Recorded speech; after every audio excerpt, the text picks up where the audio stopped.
And brought to you live by St. Louis, Missouri, this is Bombers Game Mic. I'm Paul D, and tonight, the Redbirds go charging into Queens where they will take on the New York Mets at Citi Field. It'll be a fun series, to say the least, but there are other things that demand our attention here first. One, I am certain most of you are already aware that Victor Scott II has been optioned down to AAA Memphis. This came down yesterday with the return of Nate Church from the IL. And I don't think there is any misunderstanding why this happened. Namely put, Nathan Church is batting just under 250 in his almost 150 at-bats in the season before he got injured, whereas Victor Scott was clear below the Mendoza line, and many of us here were joking about him bunting in pretty much every single situation you can imagine. So Nate Church also has a very, very steady glove in the outfield. He's actually in center field tonight, and with Newt back, he's out in left. And I'll give all of the box scores and the lineups and all the lineup stuff here in just a moment. Going for the Cardinals tonight on the mound is Dustin May.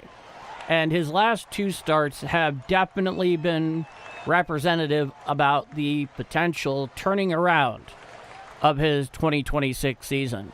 Going into his start with the Brewers a couple of weeks ago, he had an ERA at 5. Now, he's cut that down quite significantly, relatively speaking. But that's also made him one of the nexus of potential trade talk from the fans and the media and everything like that. Because he's on more or less a one-year deal. He has a mutual option at the conclusion of 2026. Those very seldom are exercised in a way that continues the previous deal. And so there are a lot of questions, even if the Cardinals clearly are still in contention in the middle of July, whether he should be dealt or not. It is something to keep in mind because his performance here, certainly tonight and going forward, is extremely relevant as far as that goes. So we're going to see what happens. Tonight, going for the Mets is Freddie Peralta, who's had a solid year, definitely. I think he has an ERA in the 3.6 range. I think he's 4-4, perhaps. But, you know, all in all, he's been probably one of the better starters, certainly one of the more consistent ones for the Mets this year. Not front end of the rotation type stuff. And he's just coming off a very fine start in his last one out in Seattle against the Mariners. So we'll see what happens there. One thing is undeniable, though.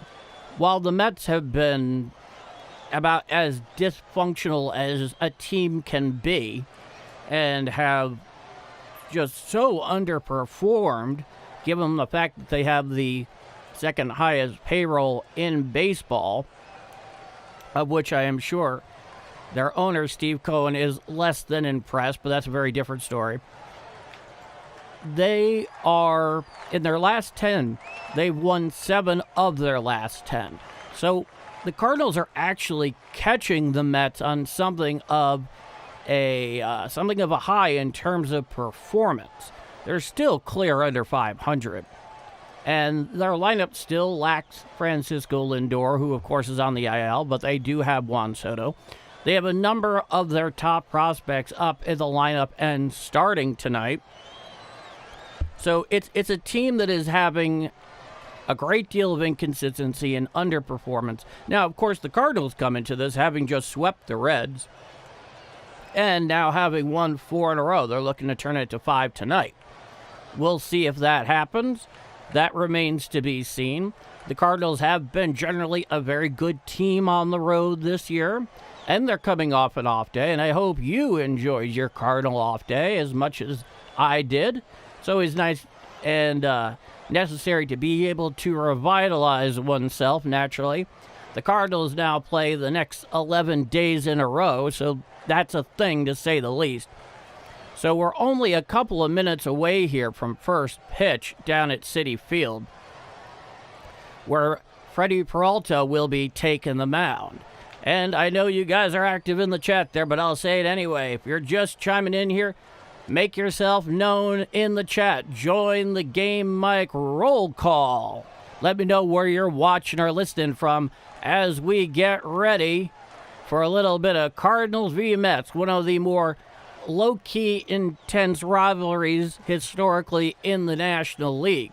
That, and if you are old enough and you are paying attention at the time, I would also like to hear your stories of watching Game 7 of the 2006 NLCS against these very Mets, albeit at the now defunct and completely demolished Shea Stadium.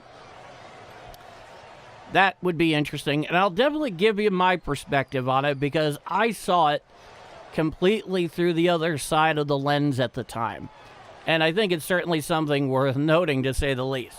So let's get on in here. We're only a couple of minutes away from first pitch out in Queens. And John Wilms from Wentzville, Missouri is the first one in. Let's see. Sparta, Missouri, DJ Nick Fly is in the house. Ronald Lyle, good evening from the Green Mountain State. Make sure you hit the like button, help out the channel. Sit back and enjoy the Cards beating the Mets. Cheers, Ronald Lyle up there in Vermont. It is good to see everybody. Eric Boyce is in the house. Thurman, good to see you, my friend. Mink Daddy, good to see you. Now, getting ready to step up onto the plate here is J.J. Weatherholt. Here is the Cardinals starting lineup tonight. You have Weatherholt batting leadoff at second, Herrera at DH batting second. Burleson, the first baseman, he's in the 3-hole. Jordan Walker out in right field. He's hitting cleanup. Lars Nootbaar's out in left batting fifth. Mason Wynn, the shortstop, he is in the 6-hole. He got an off day on Sunday. Jimmy Crooks is behind the plate. He is batting seventh. Nolan Gorman at third. He is in the 8-hole. And the recently returned Nathan Church is in center field batting ninth. And here's Freddie Peralta. He has a 4.4 record this year with a 3.63 ERA through 13 starts. 30 walks against 74 strikeouts and a whip of 1.32. Mostly a four-seamer, changeup, curve, slider, slow curve. He has been very respectable for the Mets so far this year. And we are just a moment away here from first pitch. And the Cards are on the road here. This is a 3-game set out in Queens. Then they head up to Minnesota to take on the Twinkies.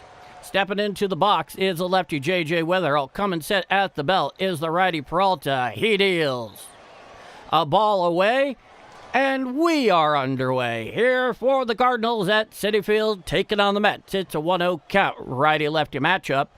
Weatherholt's hitting .246 this year. Here's the pitch. Up and away, four-seam fastball, 93 miles per hour, and the count is now 2 balls and no strikes. Luckily, J.J. Weatherholt, for the most part, did look pretty healthy as far as him moving around the other day. Here's a 2-0. There's a fly ball out there into shallow left field. Coming in is the left fielder. He's underneath it.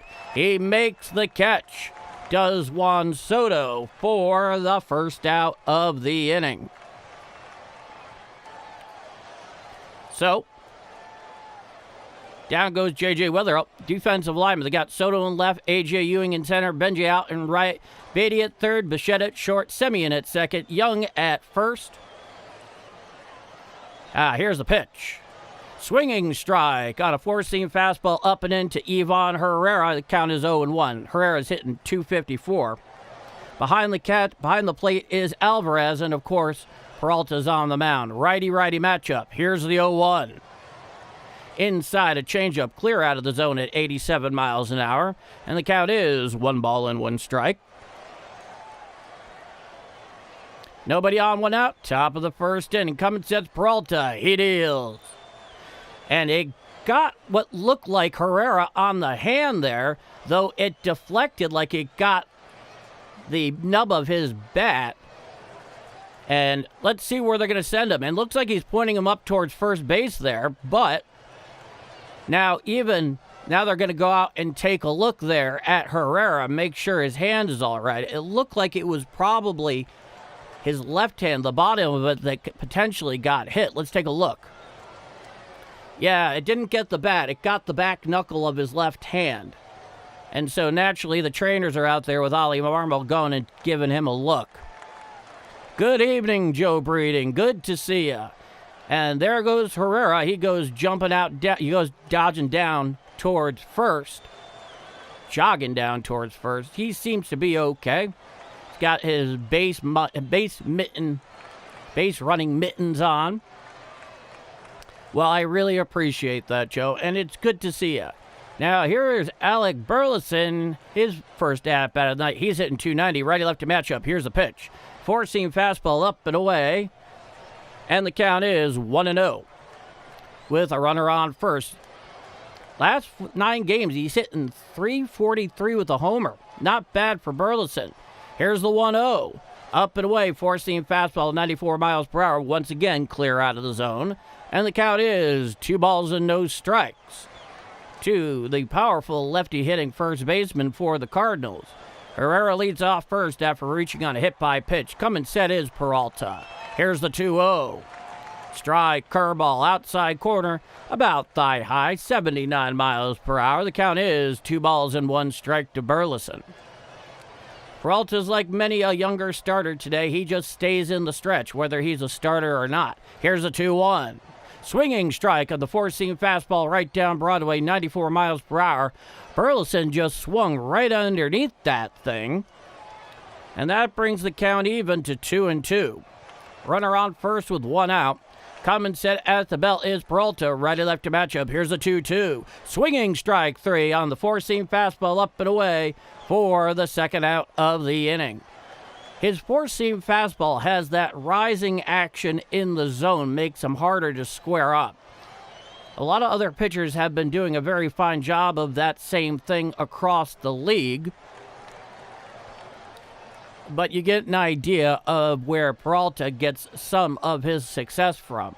Now here's Jordan Walker. He's hitting .303, righty-righty matchup. Here's a pitch. Four-seam fastball up and away, 95 miles an hour. The count is 1-0. Herrera is still sitting on first after the hit-by pitch. .303, 16 home runs, 47 RBIs through 62 games, a .922 OPS. Here's the 1-0. Called strike on the outer third, knee high, and that brings the count to 1-1. So Peralta definitely likes to stay in the strike zone for the most part, but he has no issue with making the hitter go and chase when ahead in the count. Here's the 1-1. Hit to the left side, fielded there by the third baseman deep in the hole. He throws across in time for the third and final out of the inning. So despite the hit by pitch there for Ivan Herrera, nothing doing there for the Birds after 1/2 inning of play. It is the St. Louis Cardinals nothing, and the New York Mets coming to bat. I'm Paul D, and this is Bombers Game Mike. All right. So, let's see where we are here. Oh, wow, my first super chat. Thank you so much, Trisk. And yeah, you beat me to the punch here. I can now accept the super thanks, super chats. If you're willing to go that way, I very much appreciate it. It certainly does help. I'm not going to pretend that it doesn't. But I can also tell you it is greatly appreciated. And thank you, Trisk, for being the first up to send a little something my way. You've been a tremendous booster here at Game Mike. Alrighty. See what else is going on. Let's see. Well, you got us there to the punch. Rodney Slinger, Phillies, 36 and 30, I think. They've definitely improved a lot. Let's see if we can keep up this streak of 100 likes going. I hope so, Ronald. I definitely hope so. Yeah, okay. My town got over 6 inches of rain. Really, Ellen? That's some serious rainfall. Holy crap. All right. Well, we're just about ready here for the bottom of the first inning. Now, here's the ready, Dustin May. He's 3-6 with a 4.59 ERA, 19 walks against 60 strikeouts, a 1.29 whip in his 12 starts this year. His strikeout rates have actually gone up over his last, more or less month of starts. Stepping in the box is Benji. He deals up and away for a ball, 95-mile-per-hour four-seam fastball, and that brings the count to 1 ball and no strikes. He's hitting .265 on the year. From the full wind is May. He deals. Strike right down Broadway, four-seam fastball, 96 miles per hour. And the count is 1 ball and 1 strike. Carson Benji, .265, 7 home runs, 26 RBIs through 62 games. He's one of the younger talents out there for the Mets. Here's the 1-1. Curveball down in the dirt, clear out of the zone. Managing to lay off that one is Benji. And the count is now 2 balls and 1 strike.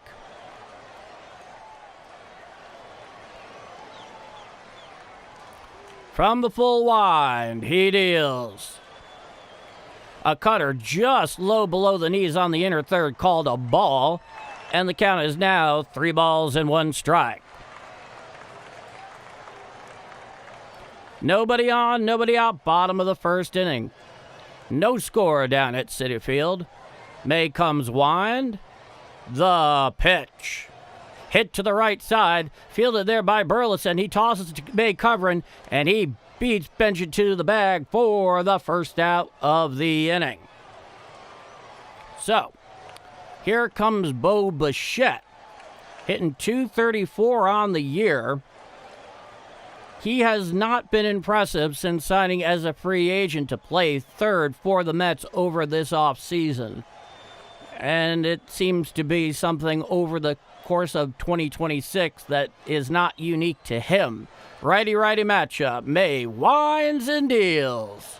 Hit to the right side, fielded there by Burleson, takes it to the bag himself for the second out of the inning. So, couple of quick outs here for May in the bottom of the first. Defensive alignment, Newton left, Church in center, Walker in right, Corbin at third, Winn at short, Witherholt at second, Burleson at first, Crooks behind the plate, and Dustin May is on the mound. Nobody on, 2 out, bottom of the first inning, no score down at Citi Field.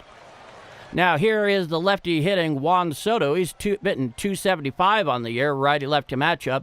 Here's the pitch. Well inside, a sweeper.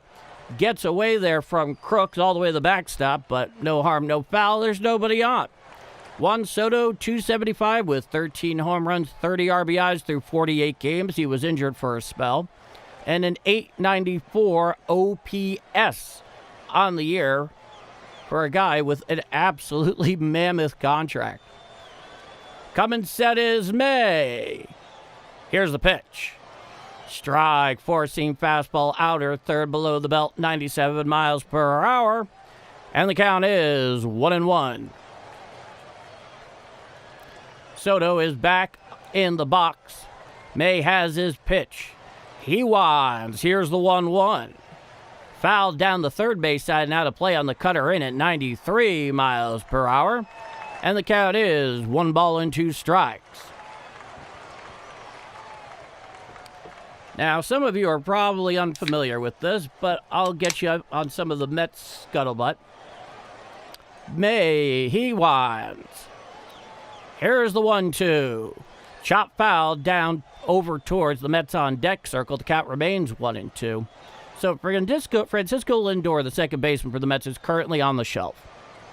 However, there does seem to be a clubhouse power struggle between Soto and Lindor. As before Soto arrived, Lindor was largely recognized as the leader of their 26. Here's the 1-2. A sinker away, 93 miles per hour. Counts even at 2-2. However, there does seem to be a dynamic change that's shifted over towards Juan Soto. That and Fernando Lindor and Soto do not seem to care for each other. Here's a 2-2. And he hits it out there into shallow left field. Underneath it is Nootbaar. He makes the catch for the third and final out of the inning. No runs, no hits, no walks, nobody left on. The Mets go down in order. We head to the top of the second inning. No score down at Citi Field here in this first of three. I'm Paul D, and this is Bombers Game Mike. Okay. Let's see. Good to see the Cards are getting healthy. Yeah, absolutely. Nate Church is definitely an asset. It is a great lineup today for the Cards. It's definitely a much more complete one than we've seen for most of the season. David Hodge. It was private planes that were supposed to take Yadi Molina, and watching a family member was in San Antonio and crashed in the Dominican Republic. Paul, did you hear about the two planes who crashed and were killed and who are going to take Yadi Molina back home? No, I have not heard of it. This is actually the first I've seen of it. I'm very thankful that he was not on board, as much as we have to clearly recognize the deaths that occurred. But that sort of thing always spooks me a great deal, especially as someone who flies a great deal, unfortunately. Yeah, prayers to everyone involved indeed, John. We await the top of the second inning. So as I was mentioning previously here, if you look on the dashboard, this channel, Bombers Game Mike, has been accepted to begin accepting super chats or super thanks or whatever really it is you want to call them. And obviously, do not use anything that you cannot afford. I would not feel good about that if I knew. But if you ever want to send something my way, I will always be very thankful, and it is most appreciated. Now, here comes Lars Nootbaar into the box against Peralta. It's a righty-lefty matchup. Coming set, Peralta deals. And there is a high fly ball out there into left center field. Underneath it is Ewing. He makes the catch for the first out of the inning. So one pitch, one out for Peralta. We take sports for granted. Great show as always. Thank you, David. Yeah, we do. We do. Now, here's Mason Wynn, the righty hitting shortstop for St. Louis, hitting .236 on the year. He's stepping into the box. It'll be a righty-righty matchup. Coming set is Peralta. He deals. Strike, four-seam fastball, inner third below the belt. And the count is 0-1. Something that I've learned recently that is interesting about Mason Wynn, I'll share it here in a moment. Here's the 0-1 from Peralta. Hit to the right side. Fielded there at second on a hop. He throws to first. And in time for the second out of the inning. Slick play there. A very slick play there by Marcus Semien. So that'll be two outs here in the top of the second inning. No, what I was going to say about Wynn, though, something I wasn't fully aware of, is a lot of people consider him to be the big dog leadership-wise in the Cardinal clubhouse. Here's the pitch to Crooks. Four-seam fastball up and away. 92 miles an hour. The count is 1-0. The lefty Crooks hitting .214 this year. It's a righty-lefty matchup. Here's the 1-0. Strike, four-seam fastball, outside corner at the knees. It was a rather favorable call all the same. Jimmy Crooks hitting 3 for 14. No home runs, 2 RBIs, a .598 OPS. They're going to get a nice long look at him here in the majors. Here's a 1-1. A curveball down and away, 79 miles an hour. The count is 2-1. Nobody on, 2 out here in the top of the second inning. No score. Here's a pitch. Called strike. Four-seam fastball outside corner, thigh high. And the count is 2-2 strikes. Yeah, so if you're just joining me here, I'll repeat what I did in the open. Victor Scott II was optioned down to AAA Memphis with the return of Nathan Church off the IL, so that resolves the logjam. Here's a 2-2 pitch. Foul tipped, and right there off the inner thigh of the catcher Alvarez for the Mets. That did not look fun. So he's shaking it off, and the count is 2-2.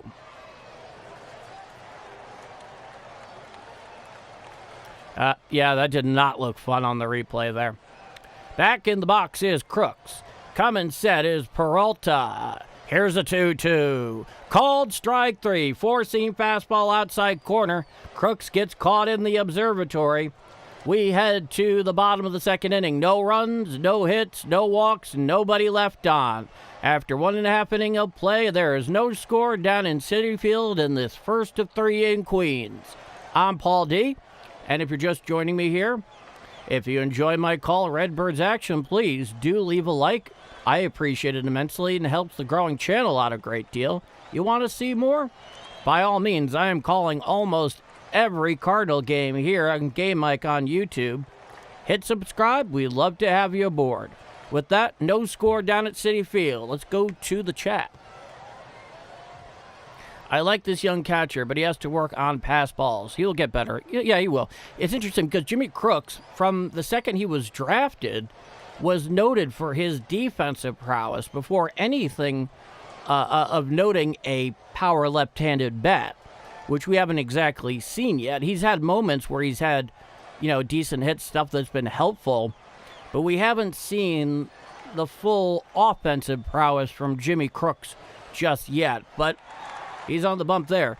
Now, as I mentioned a little bit earlier, if you were there, if you were watching, I'm curious about your memories as Cardinal fans of the 2006 NLCS against the Mets. Remember the one where Waino struck out Beltran looking with the bases loaded in the bottom of the ninth to go to the World Series? If you were watching that game, what do you remember about it? Let me know some of your recollections in the chat. And a little bit later on, I will give you my perspective of being, amongst a many, many Met fan where I lived at the time. Jeff, thanks for doing this, Paul. If I'm not able to get to the game, hey, I'm very happy to do it. All right, we are here for the bottom of the second inning. Leading off is Young, followed by Ewing and Simeon. May is back on the bump. Righty-lefty matchup. He winds and deals. Swinging strike on a cutter down and in. And the count is 0-1 strike. Young's hitting .291 on the year. May, he has his pitch. He winds. Here's the 0-1. Changeup down and away, just a bit too low on the outside corner. And the count is 1-1 strike. Beltran's face. Yeah, definitely. From the full wide, here's the 1-1. Hit on down the left field line. It seems to be slicing foul. That was a four-seam fastball on the outside corner. And May is ahead in the count, 1-2 strikes to Young.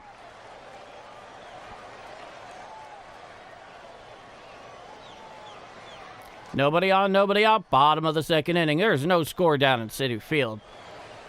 May winds to the left-hander Young. The pitch. Foul down the third base side on the sweeper up and away. 87 miles an hour. And the count remains 1-2 strikes.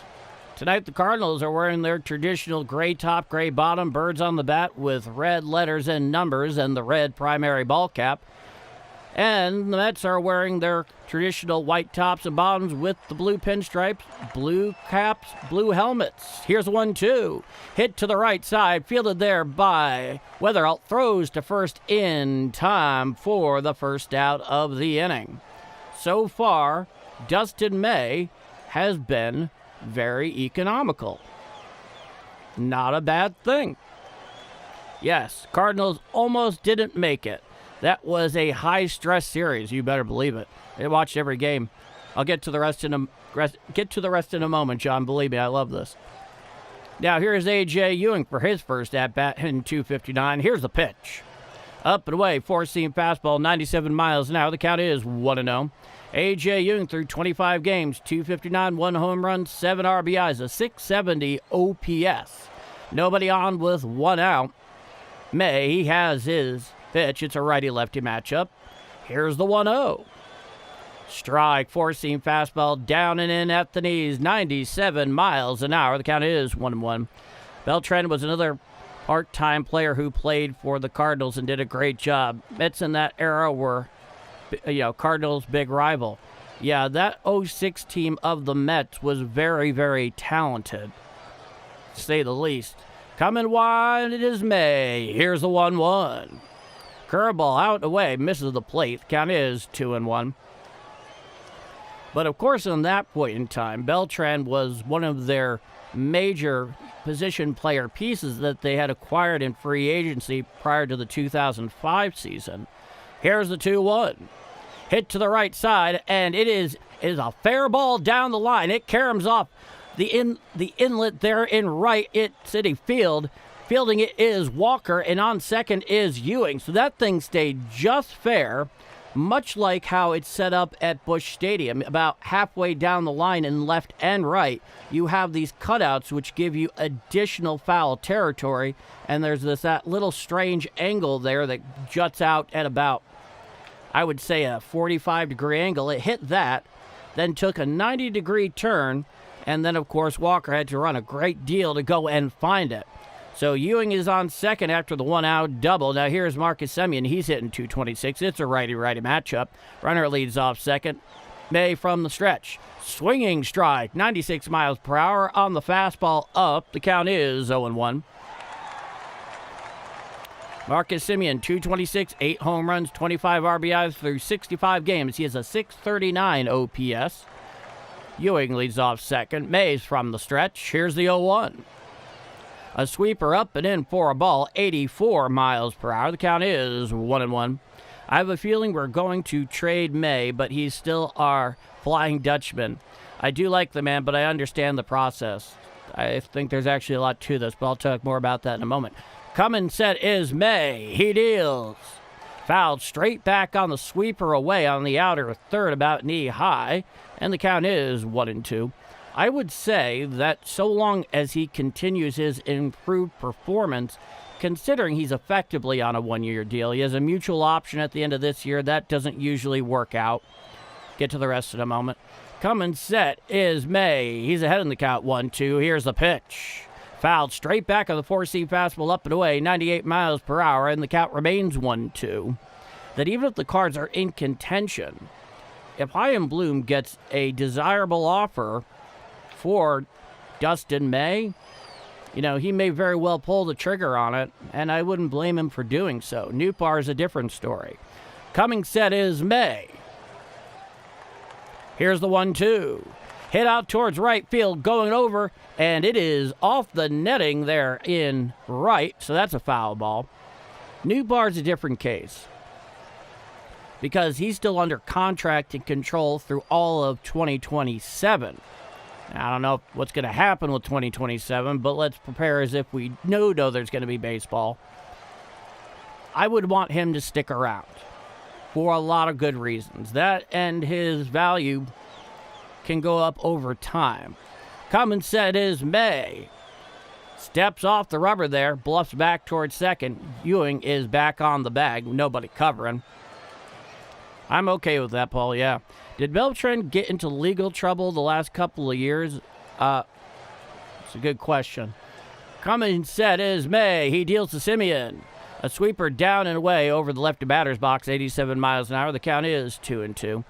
Yeah, I believe he was implicated in the Astros cheating scandal, as I recall.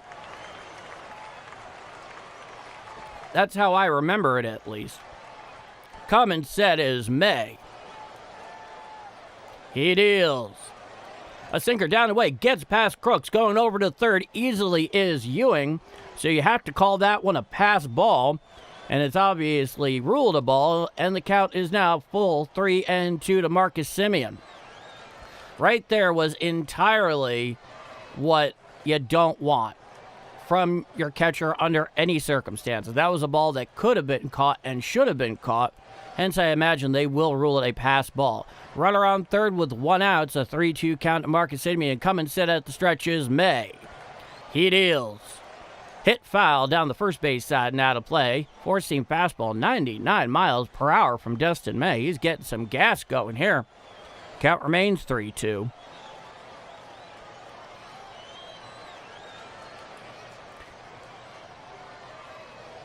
Back into the box is Semien.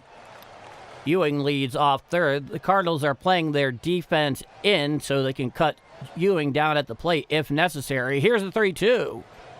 And it looks like it gets a piece of Semien, but he looks like he came around on a check swing. It's called a strike, and that is a strikeout for Dustin May. So basically what happened is he check swung. It got a piece of him.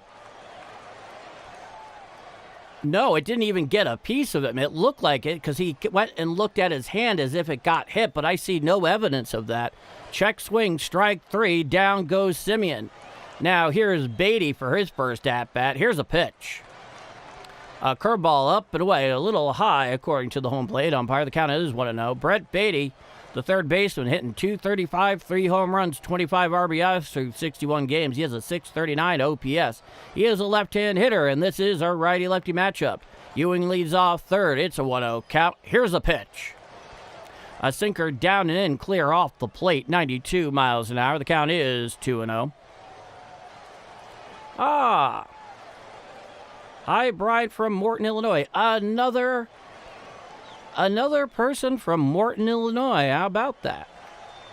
Coming set at the belt is Dustin May. Here's the 2-0. A cutter upstairs and out of the zone, 94 miles an hour. And the count is 3 balls and no strikes to Brett Beatty. A.J. Ewing is on third following his double. Advanced to third on a pass ball by Jimmy Crooks. Coming set is May. Here's a 3-0. Strike cutter right down Broadway, 94 miles an hour, and the count is 3-1. Brett Beatty goes into statue mode there. Hardly a shock. The DH Melendez is on deck. Runner leads off third with 2 outs, a 3-1 count. Coming set is May. He deals. Foul down the third base side and out of play on the four-seam fastball, 97 miles per hour from May, and the count is now full, 3 balls and 2 strikes. That was May's 35th pitch through 1 2/3 innings of work. Coming set is May from the stretch. Runner leads off third. He deals. Fouled straight back with the four-seam fastball at 98 miles per hour. So we'll do it all over again. Oh, okay. Oh, I thought you were referring to another person from there. My apologies, Kathy.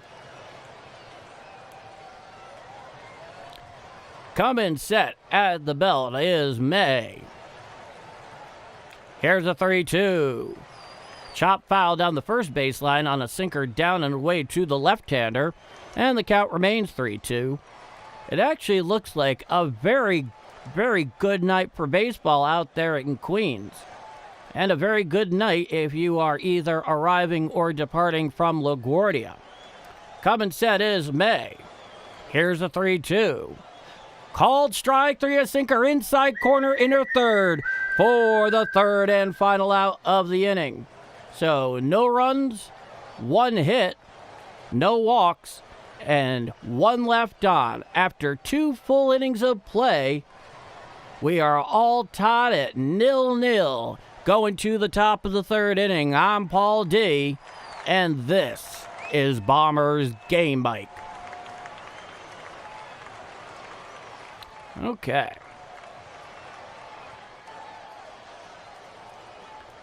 Yeah. Hey-oh indeed, DJ Nick Fly. Hey-oh indeed. Dutchman scares us, but he gets it done.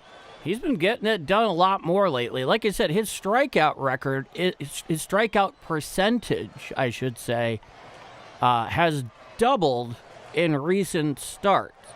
It was something around 7% for most of the first month and a half of the season, and it's jumped up to over 14%. We've seen this happen now, about the third time in a row, as far as I can remember. For life, 42 people like, 143 people watching. Hit that like button, everybody. Thank you so much for life. I really appreciate that. I hope you're well tonight. It's good to see you. He wants to be a Cardinal. Hey-oh, indeed, Kathy. Well, I hope everybody enjoyed their off day and are all excited and ready to be watching some Cardinal baseball, including tonight. They play the next 11 days straight and something like 18 or 19 of the next 20 days. That's going to be fun. All right, we're back in the top of the third inning down in Queens. Citi Field, surrounded by an airport and chop shops. But it is a very nice ballpark in all fairness. Coming set is Peralta. He deals a ball up and away to Nolan Gorman. 90 miles per hour, counts 1-0. The lefty Gorman hitting 199 on the year. Coming set's Peralta. He deals. Four-seam fastball up and away, 91 miles an hour. The count is 2-0. Who wouldn't want to be a Cardinal? From what I understand from a lot of players, it is a desirable destination from their perspective. Coming set's Peralta. Here's a 2-0. Up and away, four-seam fastball, 91 miles per hour. All three balls have been four-seam fastballs in the exact same place, up and away. Here's a 3-0. Ball four, all of which were identical to each other. Gorman takes first. He has a leadoff walk for the Cardinals in the top of the third inning. Now here comes Nate Church. This is his first at-bat since going on the IL. As I mentioned previously, to make room for him on the 26-man roster, Vic Scott II was optioned down to AAA Memphis. So the logjam has been resolved. Righty-lefty matchup. Gorman leads off first. Here's a pitch from Peralta. Called strike on the outer third, about thigh high. The count is 0-1. Nate Church through 45 games, 247, 5 home runs, 18 RBIs, a 672 OPS. Common sense Peralta, he deals up and away, four-seam fastball, 92 miles per hour. And I'm wondering if Peralta's having a little bit of issues with either his arm slot or his mechanics as a whole, because he's having a little bit of trouble reining in that four-seam fastball. Runner leads off first with no out. Here's a pitch. Strike, four-seam fastball, outer third below the belt, 93 miles an hour. The count is 1-2. Anyway, Gorman can get on base is a plus. Very true, Brian, and it's good to see you. Welcome back. Coming set, it is Peralta. Here's the 1-2. Up and away, four-seam fastball, 93 miles per hour. Where it's been going a lot in the last couple of at-bats, up and away to these left-handed hitters. The count is even at 2-2. Gorman leads off first. Coming set is Peralta. Here's the 2-2. Foul down the third base sign and out of play to the lefty Nate Church. Four-seam fastball. That was Peralta's 32nd pitch in 2+ frames of work. Reiner leads off first. Coming set is Peralta. He deals. Hit to the left side and past the bag into left field for a base hit. It hits off the tarp. Going all the way to third is Gorman, and going into second is Nate Church. He has himself a stand-up double with no out in the top of the third inning. And now the Cardinals have runners on second and third and nobody out here in the top of the third inning. Much like what happened with A.J. Ewing's double, albeit on the opposite side of the field, it hit basically an object, in that case the tarp, slowed it down, made it so Juan Soto could not easily get there and charge forward in order to find it. Turned what would otherwise have been a single definitely into a double. Now here's Weatherall. He's 0 for 1. Here's the pitch. Hit to the right side. It threw into the outfield for a base hit into right center field. Both runners will score. And where's JJ going to end up? It is an RBI double for JJ Weatherall. And the Cardinals now take a 2-0 lead. Oh, ho, ho. JJ on the first pitch from Peralta puts it out there in right center field for a 2 RBI single with nobody out in the top of the third inning, and the Cardinals take a 2-0 lead. Let's see where this pitch was. It was up and away, but a little bit lower, about belt high. That lack of control, JJ was looking right there the whole time, given how Peralta had faced both Church and Gorman. Now here's Herrera. Change up in for a ball. The count is 1-0. So he just jumped all over that. You can tell he was waiting on it. Coming set is Peralta. Weatherall, he's up first. Here's a 1-0, and it plunks Herrera on the left shoulder. So for the second time tonight, he will reach base on a hit by pitch from Peralta. And you can tell he is not happy about it. He is putting the smile on, but it's kind of the passive-aggressive style, you know, or like, I'm going to take this guy out in a dark alleyway kind of thing. Yeah, he got nailed right there on the left shoulder blade. Oh, definitely, Joe. He's right up there for Rookie of the Year. When are we going to start protecting our hitters? Richard, that is a question so many of us have been asking ever since that dope Uribe, went all triple X, celebrating on the mound for the Brewers a couple of weeks ago. I'm a bit old school on that thought, so you can inference my reply pretty accurately. Now, here's Alec Burleson. He's 0 for 1. Runners are on first and second with nobody out. Coming sets Peralta. He deals. Swinging strike on the changeup, down and away, 86 miles an hour. Count is 0-1. They got my blood boiling, yeah. Absolutely. Coming set is Peralta. Here's the 0-1. Changeup downstairs, had the plate, but was about shin high. The count is 1-1. Mason Wynn _ Prods. Hi. Hi, Mason Wynn _ Prods. Good to see you. Welcome back. Justin Beasley. Yeah. I'll get to that all in a moment. Now, here's the 1-1 to Burleson.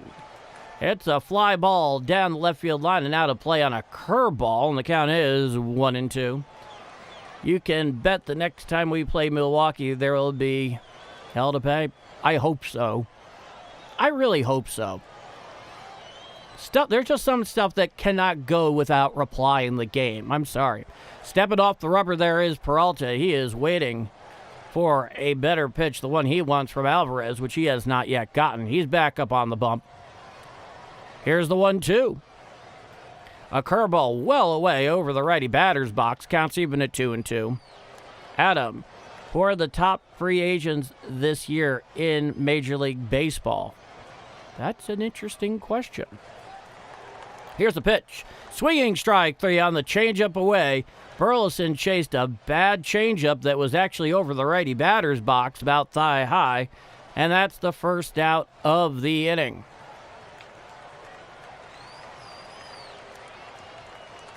You don't need an outfield with Bob Gibson.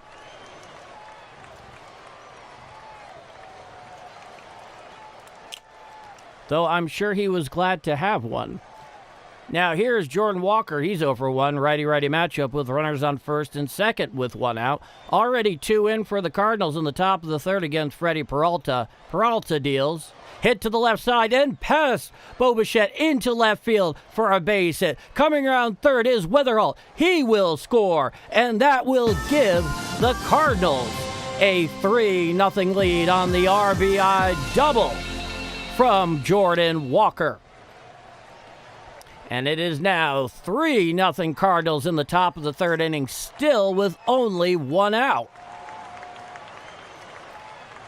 Yeah, he just lined it past Bichette down there at third, and next thing you know, Juan Soto is playing around with it out there in the deep left field. He really got it. He really hit that thing hard, albeit not a launch angle type hard. Herrera's at third with Walker at second following the RBI double. Now here's Lars Nootbaar. He's 0 for 1, righty-lefty matchup. Here's a pitch. Four-seam fastball up and in, 93 miles an hour. The count is 1-0. So much of this surge in offense this inning has due to the fact that Peralta has lost the strike zone. They're playing the infield in. Change-up strike, outer third at the knees. The count is 1-1. Yeah, they're playing the infield just little forward on the grass, past playing even with the bags. They want to be able to cut down Herrera at home if they can. Here's a 1-1. Change-up down and in for a ball, 88 miles per hour, and the count is 2-1 to Nootbaar.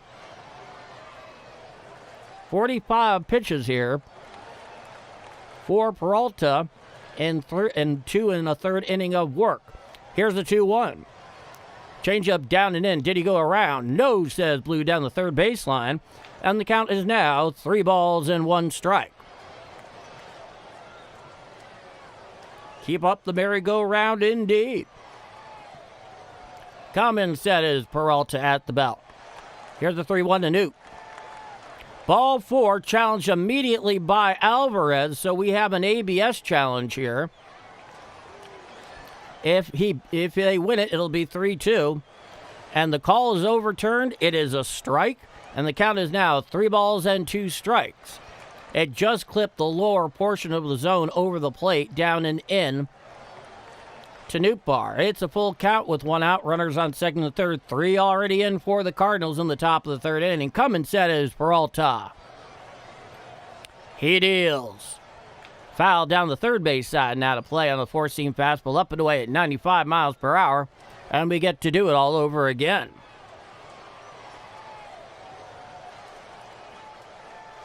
Oh, Trevor Bauer. Interesting case there. Here's a 3-2. Hit to the right side, fielded there by the second baseman. He throws to second one, then they throw home, and he is safe at home. He beats the throw, and that will give the Cardinals a 4-0 lead. Herrera made a big old dash towards home, right there on contact, and the second baseman threw it to first to get the sure out. As soon as the first baseman got it, he went home to Alvarez, but the throw was late. Herrera had a head-first slide. He is ruled safe. It is 4-0 Cardinals. Moving over to third on the play is Jordan Walker.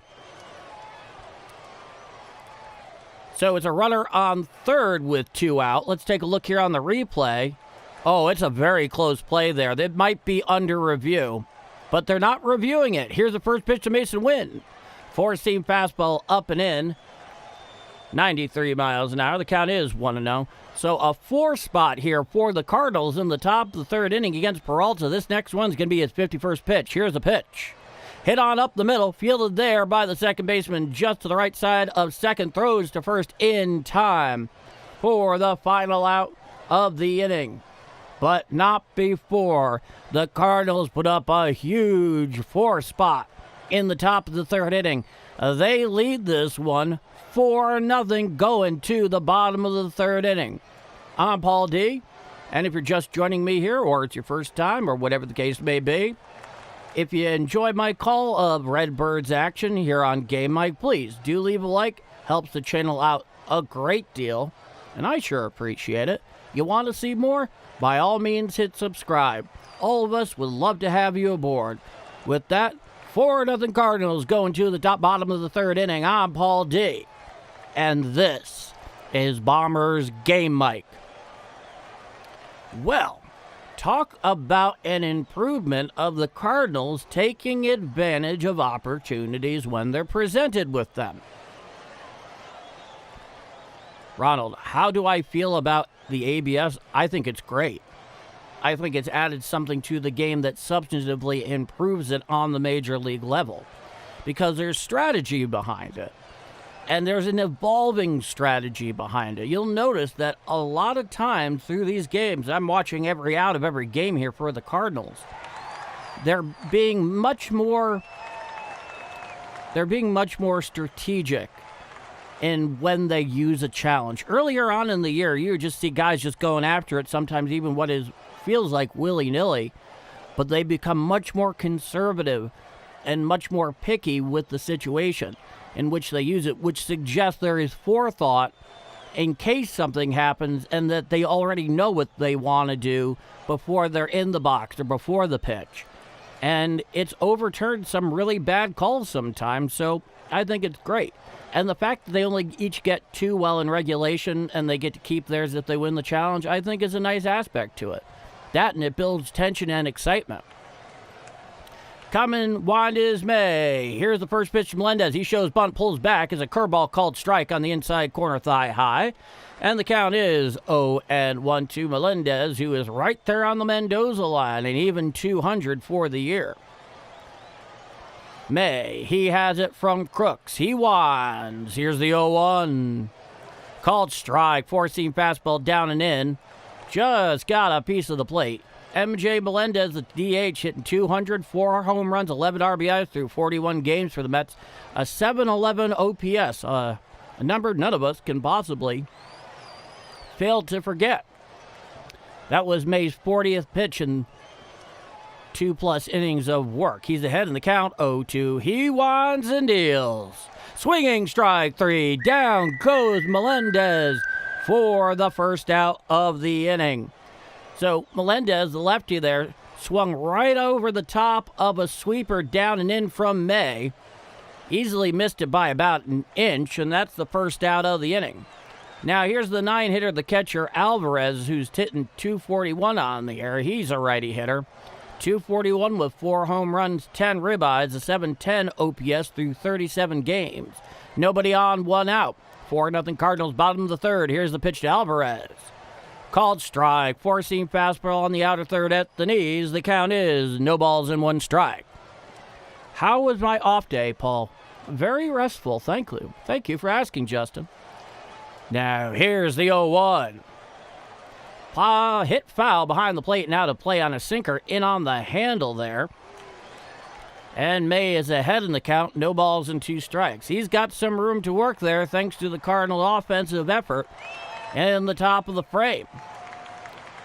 Coming set is May. He winds. Here's the 0-2. Up and away, four-seam fastball, 97 miles per hour. The count is 1-2. MLB is encouraging technology into baseball in a technologically rich time. Get to the rest of that in a moment. Here's the 1-2. Check swing on the sweeper up and away. Did he go around? No, says Blue down the first baseline. The count is even 2-2. Baseball is normally a non-technology game. Kudos to the MLB. They've implemented it well, is what I can definitely say. We'll get to the rest of that here in a moment. Here's the 2-2 to Alvarez. Hit on up the middle and into center field for the base hit. Fielded there by Church. So the Mets have a 1-out single by the catcher Alvarez, and we're back to the top of the order with Benji. So when it comes to ABS, they put it through its rigors before it ever saw major league action. And so it's a mature technology that has been refined and improved through a great deal of testing. And now it's pretty darn accurate, and I've been personally very happy with the result. Righty-lefty matchup with a runner on first. Here's a pitch. Hit to the right side, fielded by Burleson. He throws the second one to get the force. Back to first. A double play. Pitcher's best friend. Down go the Mets in order. We go to the top of the 4th inning. It is 4-0 Cardinals down in Queens at Citi Field. I'm Paul D, and this is Bombers Game Mike. So it was basically a one-hop there to Alec Burleson. He throws it to second, where Mason Wynn was covering, takes in the throw, gets the force. He 2-steps it back to the bag, and then Burleson becomes the receiver in the equation for the double play. Wonderful stuff to watch.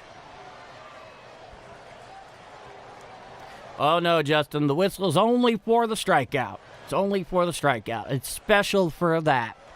It's special for that. But the way May has been pitching both today and in his last couple of starts, I think we're going to hear the whistle a few more times before the night is done.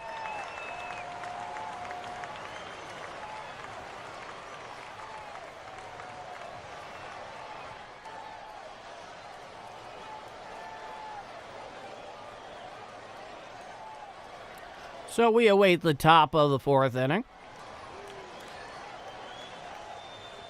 So I have a question for everybody, and I'd appreciate it if you give me candor there in the chat, which I know you always do, but it's important to me. So I have the option now of offering channel memberships. I think most people watching right now are familiar with the concept. The thing is, this is very different than a lot of other channels because it's almost exclusively live, and I don't really put out any pre-recorded content. And so the question would be, if I did offer it, what is something of value that you who would choose to take up the membership would want? That's something I'd very much like to know. And it is important because if I do offer it, I want to make sure there's something of real value there for you. Now, here's the first pitch. Up and away, a four-seam fastball. The count is 1-0 to Jimmy Crooks, who is 0 for 1. It's a righty-lefty matchup. That was Peralta's 52nd pitch through 3+ innings of work. Here's the 1-0. Swinging strike on the curveball, down and away, 79 miles per hour. And the count is 1-1. Peralta is looking to steady the ship after a very hard top of the third inning. Jimmy Crooks is back into the box. Coming set is Peralta. Here's the 1-1. Hit to the left side, fielded there by Bo Bichette. He throws to first in time for the first out of the inning. They had Jimmy Crooks very, very heavily shaded towards right, and so Bichette was playing deep and almost even between the bags at second and third. Now here's Nolan Gorman. He walked in his first at-bat. In fact, that's what got the merry-go-round started for the Cardinals in the top of the third. Righty-lefty matchup. Here's the first pitch from Peralta. Swinging strike on the curveball, down and away, 78 miles an hour. The count is 0-1. Pre-recorded content would be cool. I'll get to the rest of that in a moment, Gabe. Here's the 0-1. Swinging strike on the changeup, down and away, 86 miles an hour. And the count is 0-2. I know these lives take up a lot of time, so maybe like a quick 20-30 minute podcast kind of thing, just talking smack. Joe Britting, I'm all for whatever.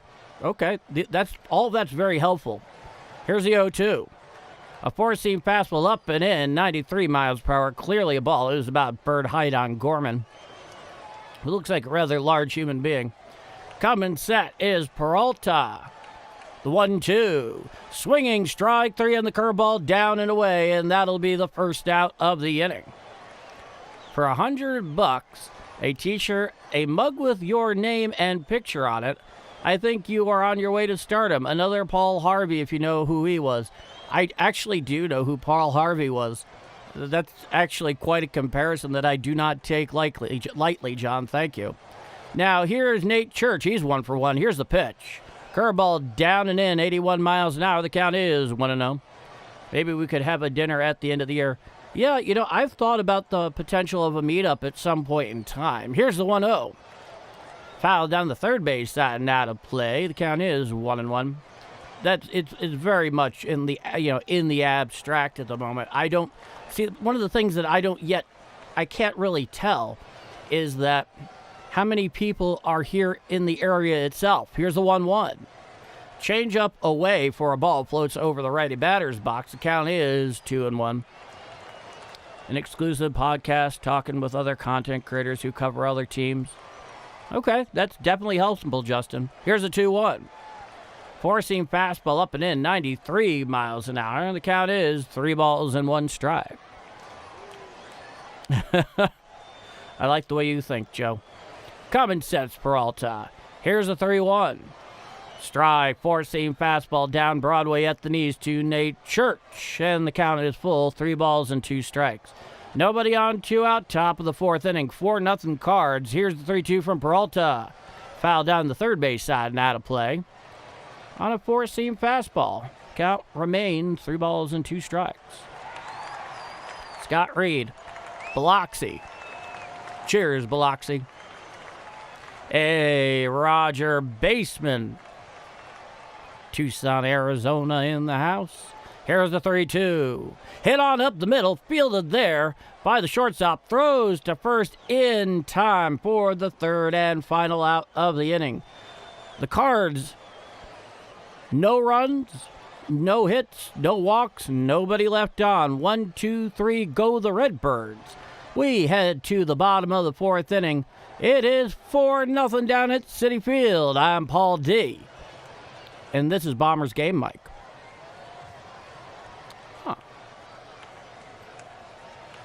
Well, you know, Ronald, first off, that's one thing, and that's the reason I made sure when I first mentioned it.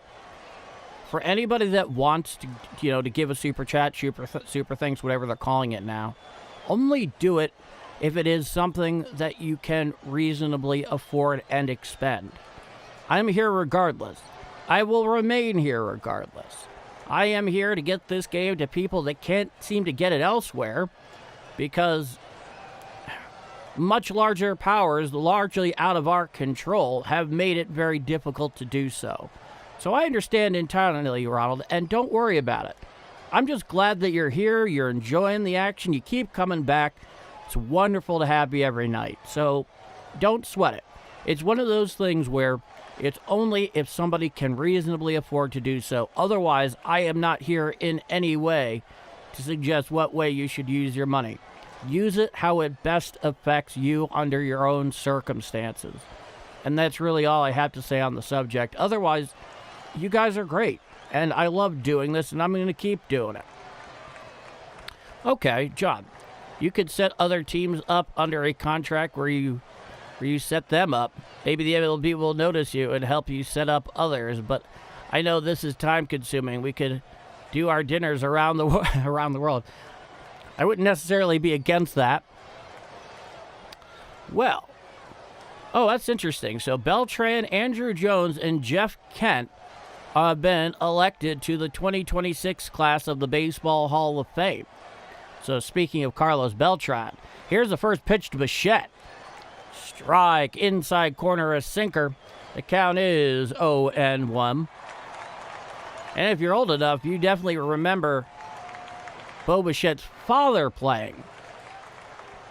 Now, here's the 0-1. Foul down the first base side and out of play. Swung so hard one of his one of his shin guards came off. The count is 0-2.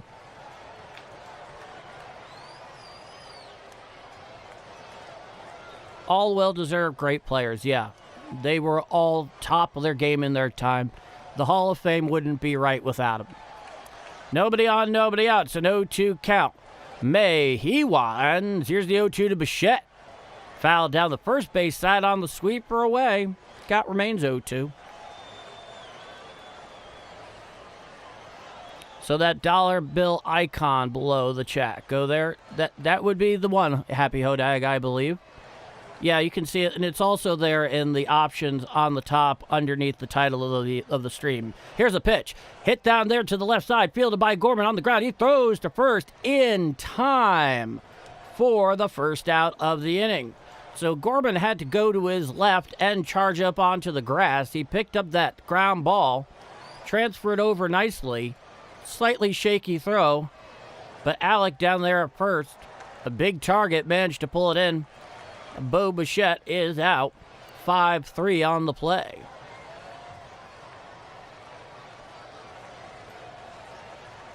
Now here's Juan Soto's 0-1. Here's the pitch. Cutter right down Broadway for a strike at the knees. The count is 0-1.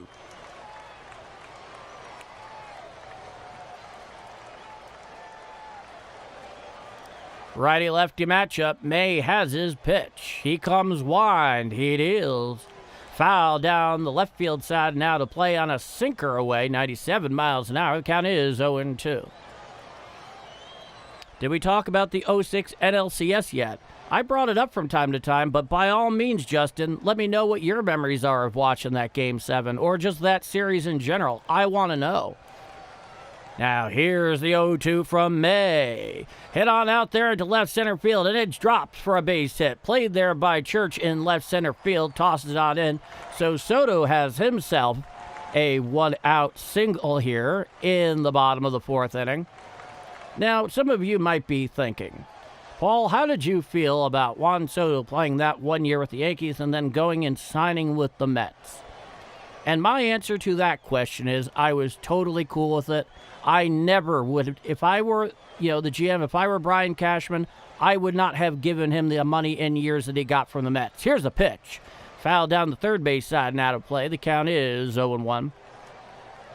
It's just too many years and too much money, and there's no way that he can really give you the entire value of the kind of deal he signed with the Mets. It's ridiculous. Now, here's Jared Young, the first baseman. He's 0-1. Here's the pitch. Change up on the outside corner, strike, 91 miles an hour. The count is 0-2. Just simply put, I just can't pay this guy till he's 40. It would have been insane. Soto leads off first. Come and sit at the belt is May. Here's the 0-2. Sweeper down and in for a ball, 87 miles an hour. The count is 1-2. I was surprised that they made it that far. They were the wild card. They were the underdog, but they played it well. Underdog against the Mets, underdog against the Tigers. They really made a fool out of the Tigers. Here's the 1-2. Foul down the left field side and out of play on the four-seam fastball up and away. The count remains 1-2. My fondest memory of that game is the Yachty homer. I was at work on my headphones and I nearly lost my mind and everybody thought I was crazy. Yachty is a much better offensive player than a lot of people around the league remember. I think he has over 2,000 career hits. Coming set at the stretch is May. Here's the 1-2. Hit to the right side, fielded by Weatherall and Hop. Tosses to second one, on to first. A double play to end the inning. An absolutely beautiful 4-6-3 double play there by Mason Wynn. And they're slowly coming off the field as if there is some kind of dispute here on what the heck happened, because he was definitely out at second, and the throw back to first was a punch-out. So I have no idea exactly what's happened here. They're showing the broadcast at the moment, which is the most irrelevant thing in this game. However, down go the Mets. No runs, one hit, no walks, one left on. We head to the top of the fifth inning. It is 4-0 Cardinals out in Queens at Citi Field. I'm Paul D. And if you're enjoying my call here of Redbird action, please do leave a like. I appreciate it.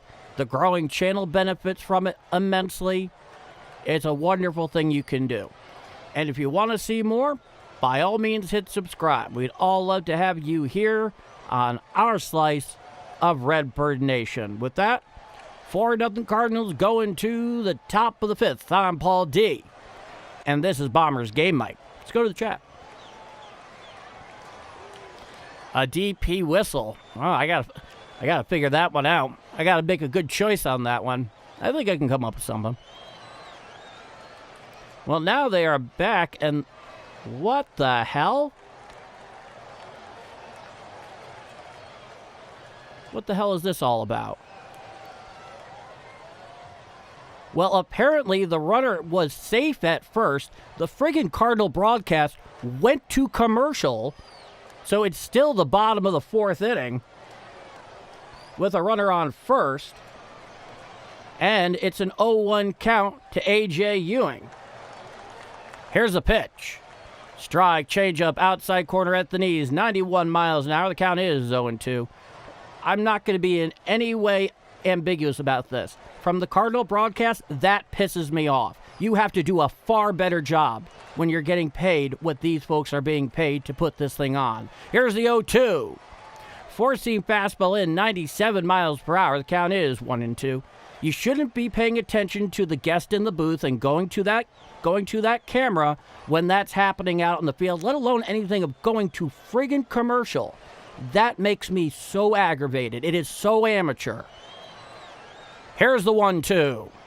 Hit to the left side into shallow left field. It dunks in for a base hit. Fielding it there in left is Nootbaar. And now the Mets have runners on first and second with two out in the bottom of the fourth inning. I'm sorry, that really drives me nuts. That is so amateur. I expect so much more from Major League Baseball and those that are saddled with putting on this production. This is a multi-million-dollar broadcast, and you pull that kind of amateur garbage? I'm sorry, that's unexcusable. and you're still focusing on the guest in the booth with that camera. The most irrelevant part of this entire broadcast. Now, here is Marcus Semien. He's 0 for 1. Runners on first and second with 2 out. Here's the pitch from May. Swinging strike, check swing on the sinker, down and in. The count is 0-1.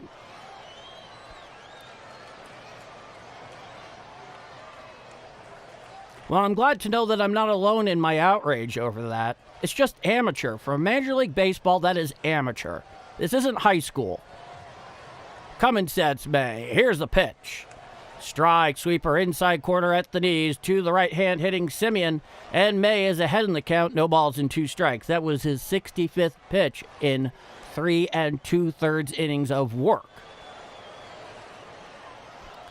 The righty comes set at the belt. He's ahead 0-2.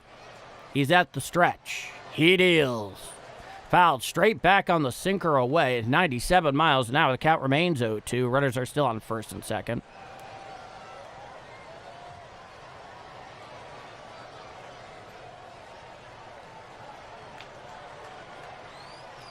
Coming set at the belt is May. He deals. Hit just a foul tip, rolls over towards the on-deck circle for the Mets.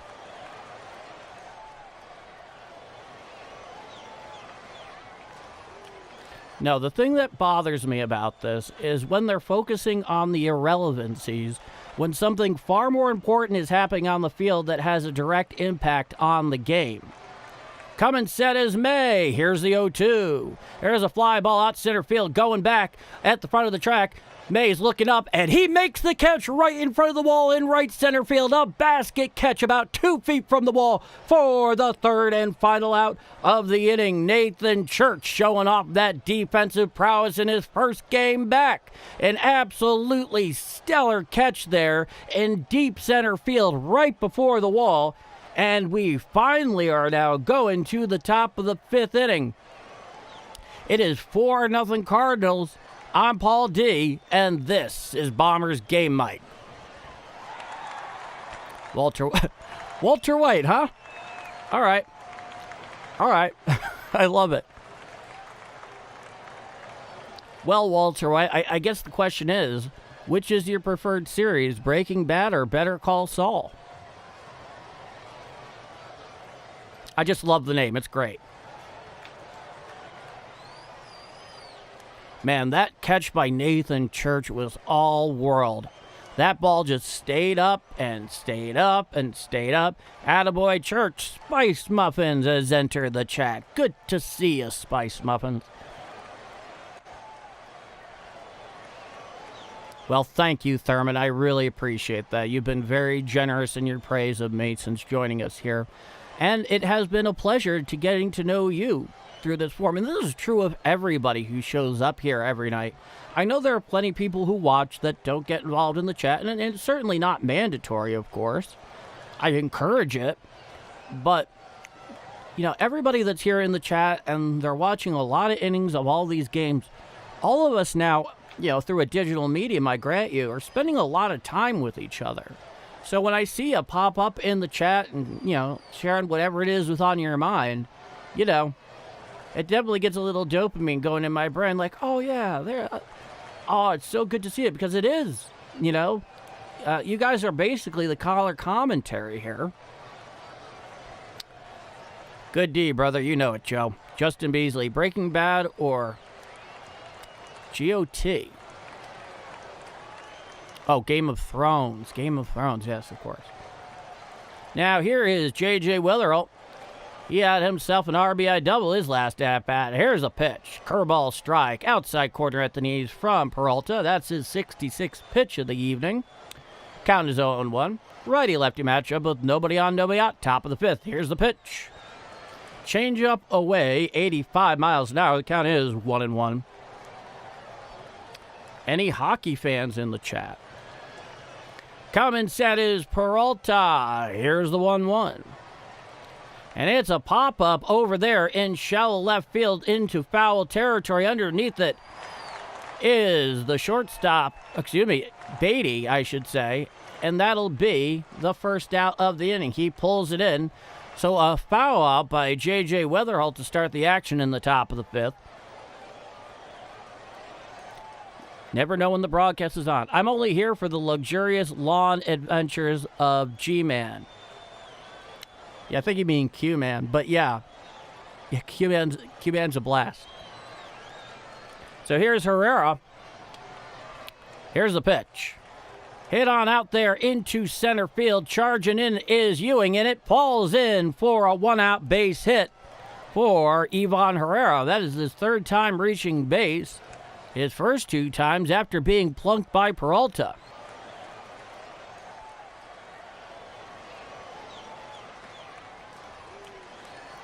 C-John is a hockey fan present. What? Breaking Bad's ending was amazing. Yeah, of course it was amazing. But that's not always the metric. Here's the pitch. Curveball away, and the count is 1-0. I consider them to actually be, in many ways, very, very different series.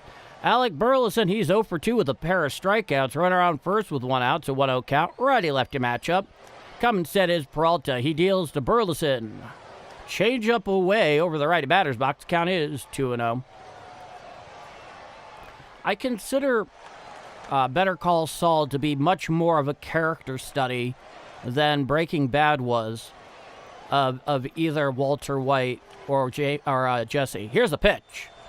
Curveball strike, outside corner at the knees. The count is 2-1. So while they obviously have the same setting, they deal with a lot of the same cast of characters. One's a prequel, the other is the main event. They're very different series to me. I go to them for very different things, oddly enough. Here's the 2-1. Hit out towards left field, going back in front of the track. He's looking up, and it is gone. A 2-run home run for Alec Burleson, his 9th on the year, and that will give the Cardinals a 6-0 lead. Oh, it just got over the wall there in left field. And I can assure you, Citi Field, even with the fences somewhat brought in, is very much a pitcher's park. And that thing just got over the wall, and the Cardinals now have a 6-0 lead in the top of the 5th inning. Burley going the other way with that one. Soto just kept tracking it back. As they always say, or as Red Barber used to say, follow the fielder, do not follow the path of the ball. They will always let you know before the ball will tell you. Now here's Jordan Walker, he's 1 for 2. Here's the first pitch. Tapped out to Peralta on a hop. Peralta throws underneath and throws to first in time for the second out of the inning. He underhand tosses it to first base for the second out of the inning. Yeah.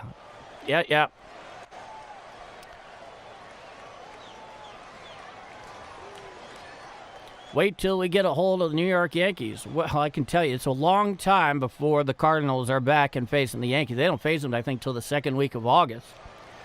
Now, here's Dupar for his third at-bat. Here's the pitch. Curveball strike, outside corner at the knees from Peralta, who has thrown 75 pitches in 4 2/3 innings of work. Nobody on with 2 out. Here's the pitch. 4-seam fastball in and off the plate, and the count is 1-1. Yeah, see, that's the thing I like about Better Call Saul, though, is that it's a slow burn. Here's the 1-1. Tap foul over towards the Cardinal on deck circle on a changeup away, and the count is 1-2.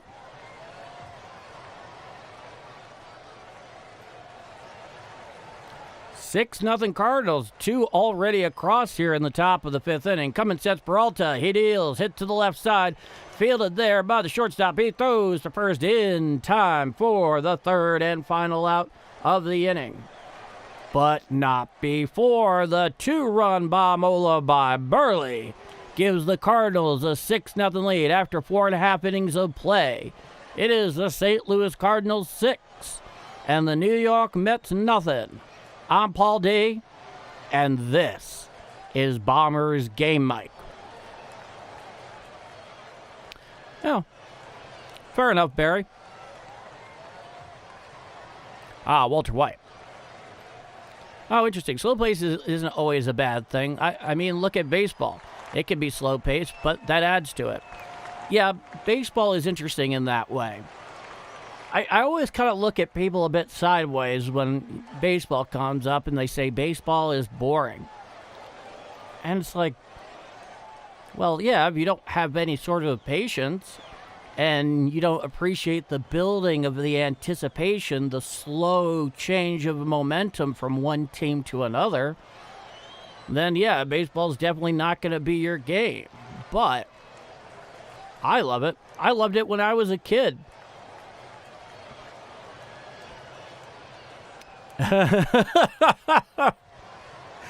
Trayvon Jones. Well, you know, it's sometimes you got to put it behind you because it is a transient thing, you know, a screw up on the broadcast, even though it was completely unacceptable as far as I'm concerned.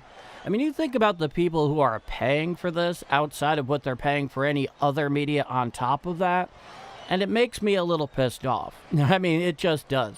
Otherwise, I would not choose to be anywhere else right now. So overall, my general demeanor, you know,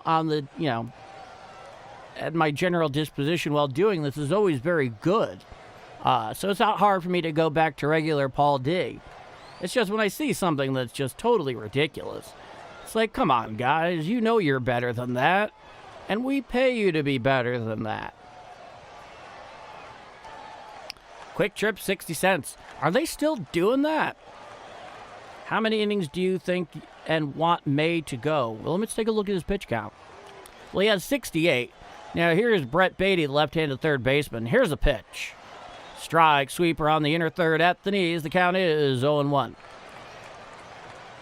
I'd like to see him finish 6 full. I think that would be realistic based on where he is at the moment. Righty-lefty matchup. May winds and deals. Up and in, four-seam fastball, 96 miles an hour. The count is 1-1. No doubt Dustin May is Dustin May is very, very happy with a 6-run cushion here at the moment. May has his sign. He winds. Here's the pitch. Changeup just off the outside corner. And the count is 2-1 to the left-hand hitting Brett Beatty, who's 0 for 1 tonight.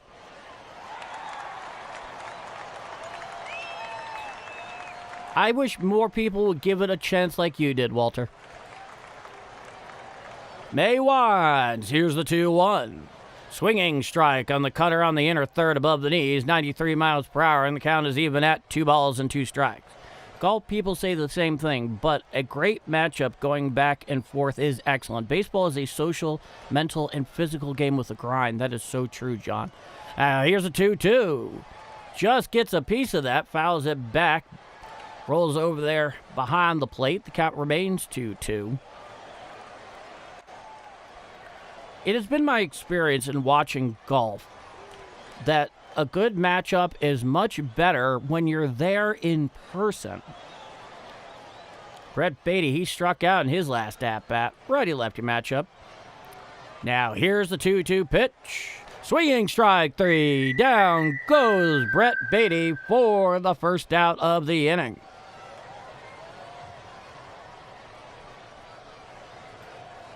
That was the 4th strikeout by May tonight. No, with golf, in my experience at the tournaments that I've been to a few, is that it's a lot better in person. You really feel the tension when you're there physically. Now, here's the lefty Melendez. He's 0 for 1. Here's the pitch. Strike, sinker, inside corner at the knees. The count is 0-1. 75 pitches indeed, Joe. Let's see where he goes with this. Now, here's the 0-1 pitch from May. Swinging strike on a curveball down and into the lefty Melendez. He swung over the top of that curve. A very tight, very effective curveball to the left-handed hitter. The count is 0-2. Nobody on, 1 out. Bottom of the 5th inning. It is 6-0 Cardinals out there at Citi Field. This is the first of 3. Another night game tomorrow and then a day game on Getaway Day Wednesday. Here's the 0-2. Up and away, 4-seam fastball, 97 miles per hour. Correction, Getaway Day, the day game is on Thursday, the final of the 3-game set. Oh, I'll get to you in a moment, John. 10 likes away. Heck yeah, Justin Beasley. Heck yeah. Now, here's the 1-2 pitch. Check swing on a changeup down and away. Didn't even appeal. It's a 2-2 count. The Mets series, I remember Beltran striking out when he never did. I sat there for an hour drinking a beer, just unwinding. That Game 6 of the Texas series was a roller coaster. Oh, God. Both of them were insane. Now, here's a 2-2 pitch. Chop foul over towards the Mets on deck circle. Count remains 2-2. But here's something I think you should all know about how Mets fans experience that final out. That Uncle Charlie that got Beltran looking with the bases loaded, 2 out, bottom of the 9th. I'll get back to here in a moment. You might find this interesting. Here's the 2-2. Up and away, a sweeper out of the zone, 86 miles per hour. The count is now full, 3-2. Mets fans never truly ever forgave Beltran for that. I'm not kidding. They could not find it in their heart to forgive him for striking out looking and ending that very promising season. Here's the 3-2 pitch.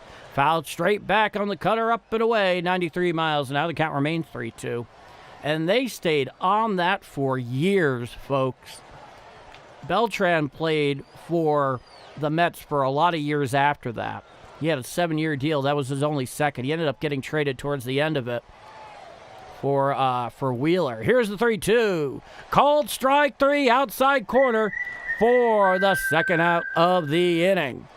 So a pair of strikeouts here for the first and second part on the part of Dustin May. That was his 82nd pitch. We'll see where it goes here pitch count-wise if we expect to see him out there for the 6th. But so far, he's doing quite well. But no, they never laid off him after that. They never forgave him. No doubt there are still Met fans out there that still don't forgive him for that. Now, here is the first pitch to the catcher, Alvarez. A curveball down and away to the righty hitting catcher for the Mets. The count is 1-0. Alvarez is 1 for 1 with a single. He's hitting .248 with 4 home runs this year. May winds and deals. Up and away, 4-seam fastball, 97 miles per hour. May kind of tripped on the follow-through on that one. He seems fine, but it was simply kind of awkward to watch.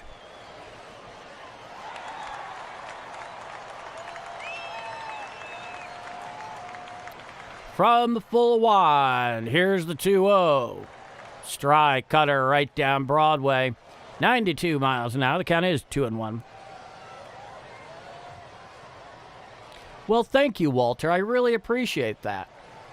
That's something that I was very, very careful to pick. Here's the 2-1. Swinging strike on the sinker upstairs. Swung underneath. That one did Alvarez. That came in at 95 miles per hour. No, I definitely believe in a nice-looking score bug that gives you all of the essentials. And believe me, it takes a lot of buttons on this thing here to actually control it, despite how it looks. Here's the 2-2. Foul tip there off his foot on the sinker in, 98 miles per hour. May is throwing absolute gas tonight. Count remains 2-2. Dustin May is doing pretty well this year, and we finally gave him some run support. Cheers to that. They have given him some serious run support. Leadoff man Benji, he's sitting there on deck. This is the 9-hitter Alvarez. I have no idea what they're waiting on. They're focused on Juan Soto there in the dugout. Alvarez steps back in the box. Nobody on, 2 out, bottom of the 5th. 6-0 Cardinals down at Citi Field. Here's a 2-2 to Alvarez. Hit on out there into left field. Going over towards in front of the track. Nootbaar makes the catch for the 3rd and final out of the inning. So, no runs, no hits, no walks, nobody left on. We head to the top of the 6th inning. It is 6-0 Cardinals down in Queens out in Citi Field. I'm Paul D, and if you are enjoying my call of Redbird action here on Game Mike, please do leave a like. It really benefits this growing channel a ton, to say nothing of my personal gratitude on the matter. And if you want to see more, by all means hit subscribe. I'm calling almost every Cardinals game here now. on Game Mike on YouTube. So if you can't find it anywhere else, whether because you don't know where it is or you're unwilling to pay for the 3 or 4 subscriptions to follow them every day, you can find it here. Speaking of which, starting on the game on Saturday afternoon up in Minnesota, for about 5 days, maybe slightly longer, my calls here on Game Mic are going to be audio only. I'm going to be on the road, and the camera just is not practical, and the quality would be very subpar, and I don't come here to give you subpar. At least I don't think I do. So it's going to be audio only. Many of you first found me when this was just audio only because I was on the road last month, which I often have to do. However, I expect to be calling every single game that I am on the road. So, a programming note there. I'll mention it again in the coming days, but I want to establish it clearly here that that's going to be the case. Cards on defense? Oh, there are plenty of... Yeah. Cards are... Well, no, the Cards just came off of defense. They're going to the top of the 6th. They're up at bat. Wynn's going to lead it off here. He's going to be followed by Jimmy Crooks and then old Nolan Gorman.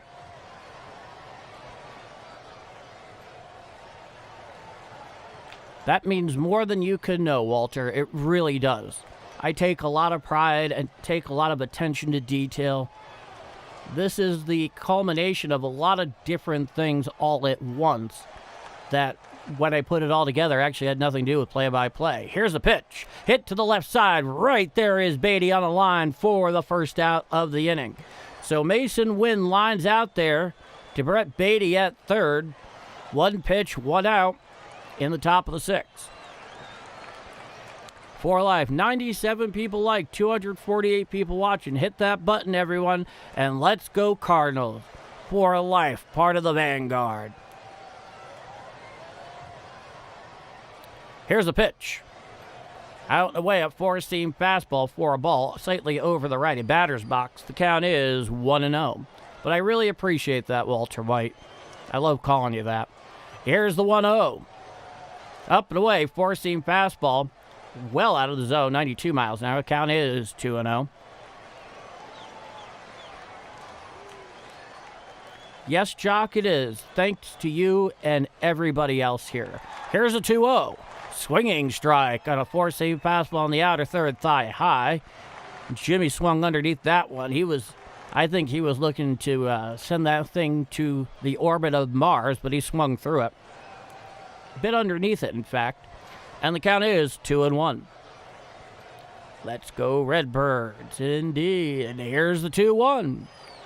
It's called strike. Four-seam fastball up and in. A very generous call there in the favor of Peralta. That would have been one worth challenging, but nobody pulls the trigger. Nobody on, 1 out. It's a 2-2 count to the lefty hitting catcher, Jimmy Crooks. Here's the pitch. Called strike 3 on the curveball, the outside corner for the second out of the inning.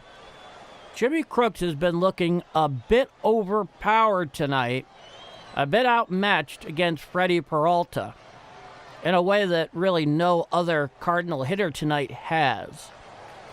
I think we're all very prone to look very deeply into his at-bats because he hasn't established himself yet. Now here's a lefty Nolan Gorman. Here's the pitch. Curveball up and away out of the zone. The count is 1-0. Music Foundation. Let's go Birds. Do you guys believe how well this squad is playing? I believe it because I've been seeing it. Here's a 1-0. Up and away. Four-seam fastball, 91 miles an hour. The count is 2-0. Nolan Gorman, he's 0 for 1 with a walk tonight. He got that top of the third up and going. Here's the 2-0.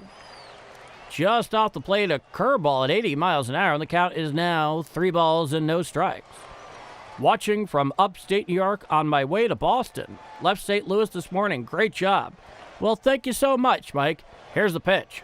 Four-seam fastball right down Broadway, just below the belt, and the count is 3-1.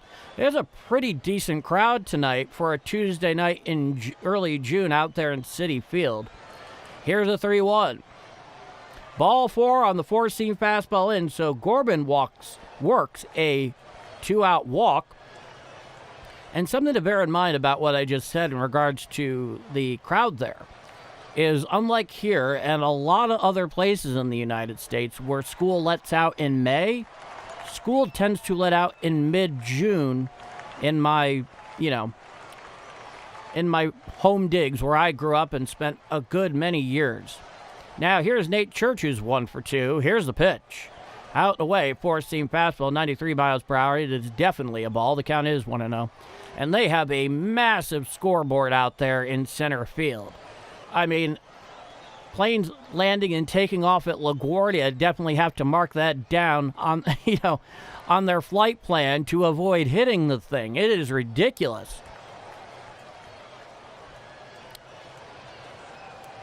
You are number 100. Well, thank you so much, Roger. Thank you so much. C-Job. There is a bit of a powwow going out there on the mound between the pitching coach and Peralta that just broken up. In my option, the U.S./MLB, for whatever reason, lost the Gen Zers and younger millennials. Latin American country/Japan has really done well in that respect. Yeah, you're absolutely right about that. And I think one of the big problems in terms of losing younger fans has been accessibility. They may be, they may have been born into the online world, but it doesn't mean they're going to pay for it. Here's 1-0. Swinging strike on the four-seam fastball down Broadway, 93 miles an hour. The count is 1-1 to Nate Church. Wow. 10 games in a row. Oh, that's amazing, Justin. Thank you. Here's the 1-1. Change-up strike on the inner third at the knees to the left to Church. Interesting choice of location for a change-up. And the count is 1-2.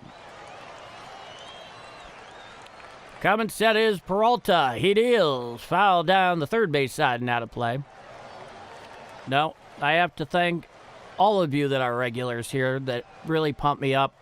For Life, Ronald Lyle, Justin Beasley, Trisk. I really appreciate it. Here's the 1-2. Tapped out in front of the mound. Gets past Peralta into the middle of the diamond, and there is no play, and everybody's safe. So now runners are on first and second with 2 out in the top of the 6th inning. It was basically, it hopped up towards Peralta. He put out his glove, got past the glove. It died on the grass. Bichette came in, tried to make a play, but there was nothing happening with Nate Church just flying down the line there at first. And now Gorman's at second, Church is at first, and a little bit of 2-out thunder here from the Cardinals. Well, thank you so much, Gabe. I really do appreciate that. I'm really glad you take so much out of it. I love doing this and making it happen. Here's the first pitch to Weatherholt. A slider strike. Very generous corner on that one. And the count is 0-1. Did he challenge that? He did. Yeah, and it's definitely a ball. Yep, that's exactly right, JJ. Yeah, I saw that. I'm like, man, that is like a 90s outside corner called strike. Not a 2026 strike. If you were watching back then, you remember how wide the corners used to be on the plate. Runners on first and second with 1 out. Excuse me, 2 out. Here's the pitch. Change-up strike right down Broadway, and the count is 1-1. So runners on first and second with 2 out. It's a 1-1 count to J.J. Weatherholt. This is his 4th at-bat of the night. He's gone 1 for 3. He's got some RBIs to his name. Here's the 1-1. Hit out there into left field. Going back at the track. In front of the wall is Soto, and he makes the catch for the 3rd and final out of the inning. Very, very nearly a 3-run home run there for J.J. Weatherholt to left field, but it dies at the track and went into the glove of Juan Soto. With that, no runs and 2 left on. After 5.5 innings of play, it is the St. Louis Cardinals 6 and the New York Mets nothing. We head to the bottom of the 6th. I'm Paul D, and this is Bombers Game Mike.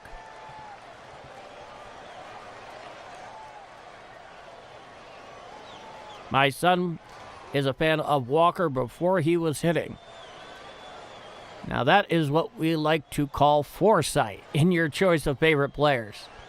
Very good, Chuck. I'm surprised Peralta is still out there when he has given up 6 runs. Could just be saving the bullpen somewhat. I don't know what Carlos Mendoza is thinking. In fact, I am still surprised Carlos Mendoza is the manager of this team right now, given the vast underperformance through most of the year. I know the Mets have won 7 of their last 10. But that's a drop in the bucket to how bad they have played at so many points this year. I mean, it's driven Mets fans crazy because the expectations are so high because Stevie Cohen spent so much money on this team. And it's one of those things where, and I think as Cardinal fans you can really appreciate this, where, some guy comes in, he's coming out of the world of finance. He's building a casino where Shea Stadium used to sit, so he's basically the equivalent of Mr. Burns. And because that's definitely the thing he's going to make a lot more money off of, I can tell you that. But they come in here and they think, oh, well, so long as I spend a whole lot of money, I can buy my way to the World Series. And it's like, It don't work that way, Jack. Yeah, spending money definitely helps. But player development, a good front office, great scouting, a very solid minor league farm system, that's where it counts. Now, here's the first pitch to Benji. Called a strike, outside corner at the knees to the lefty.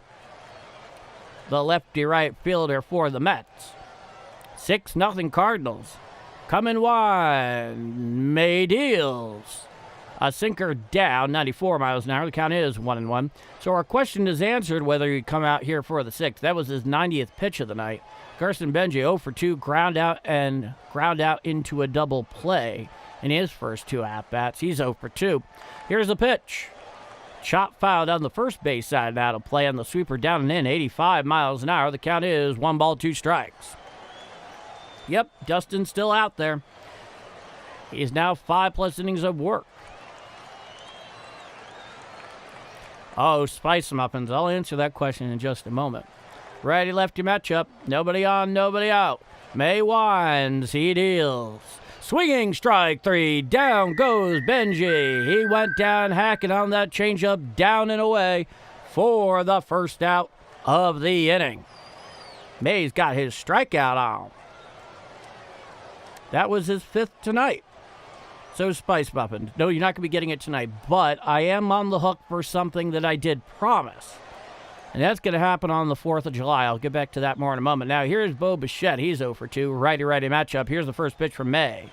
Sweeper strike right down Broadway, 86 miles an hour. The count is 0-1.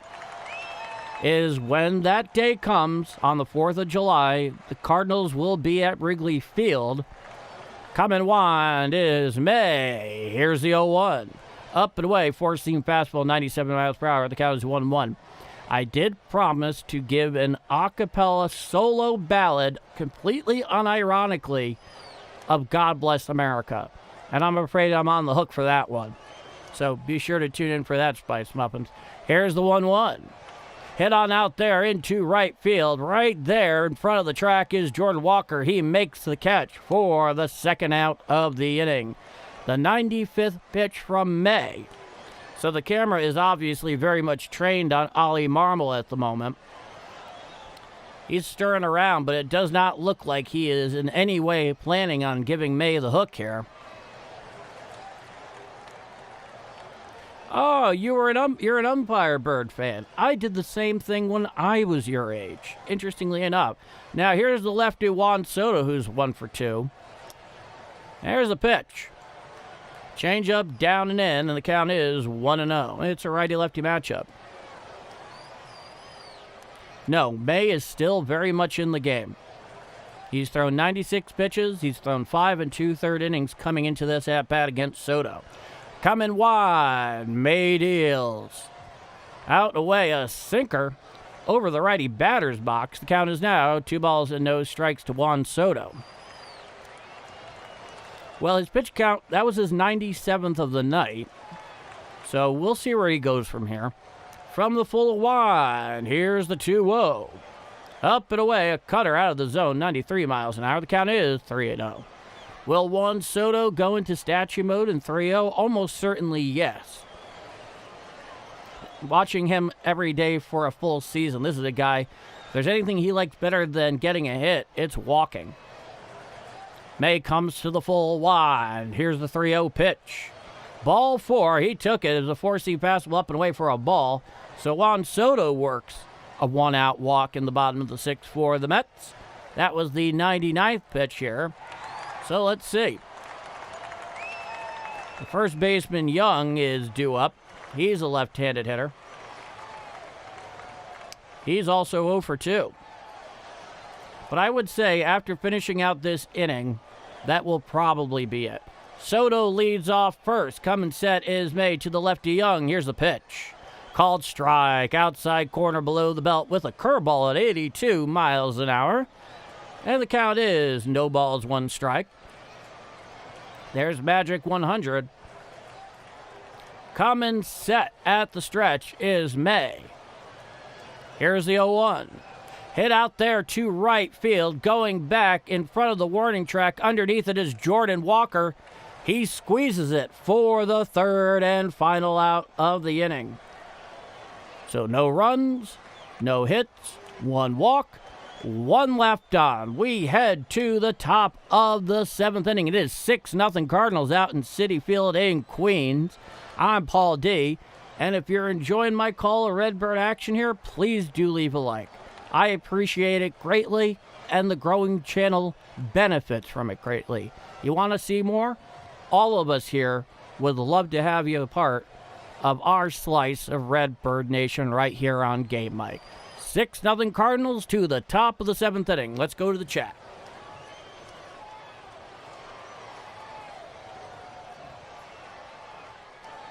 So one of the interesting thing, Mason Wynn _prods. What's up? You and everyone else here. We're all here enjoying some Redbird action. Okay. Justin, my sons went to the Rays-Sox game at the Trop tonight. Rays win.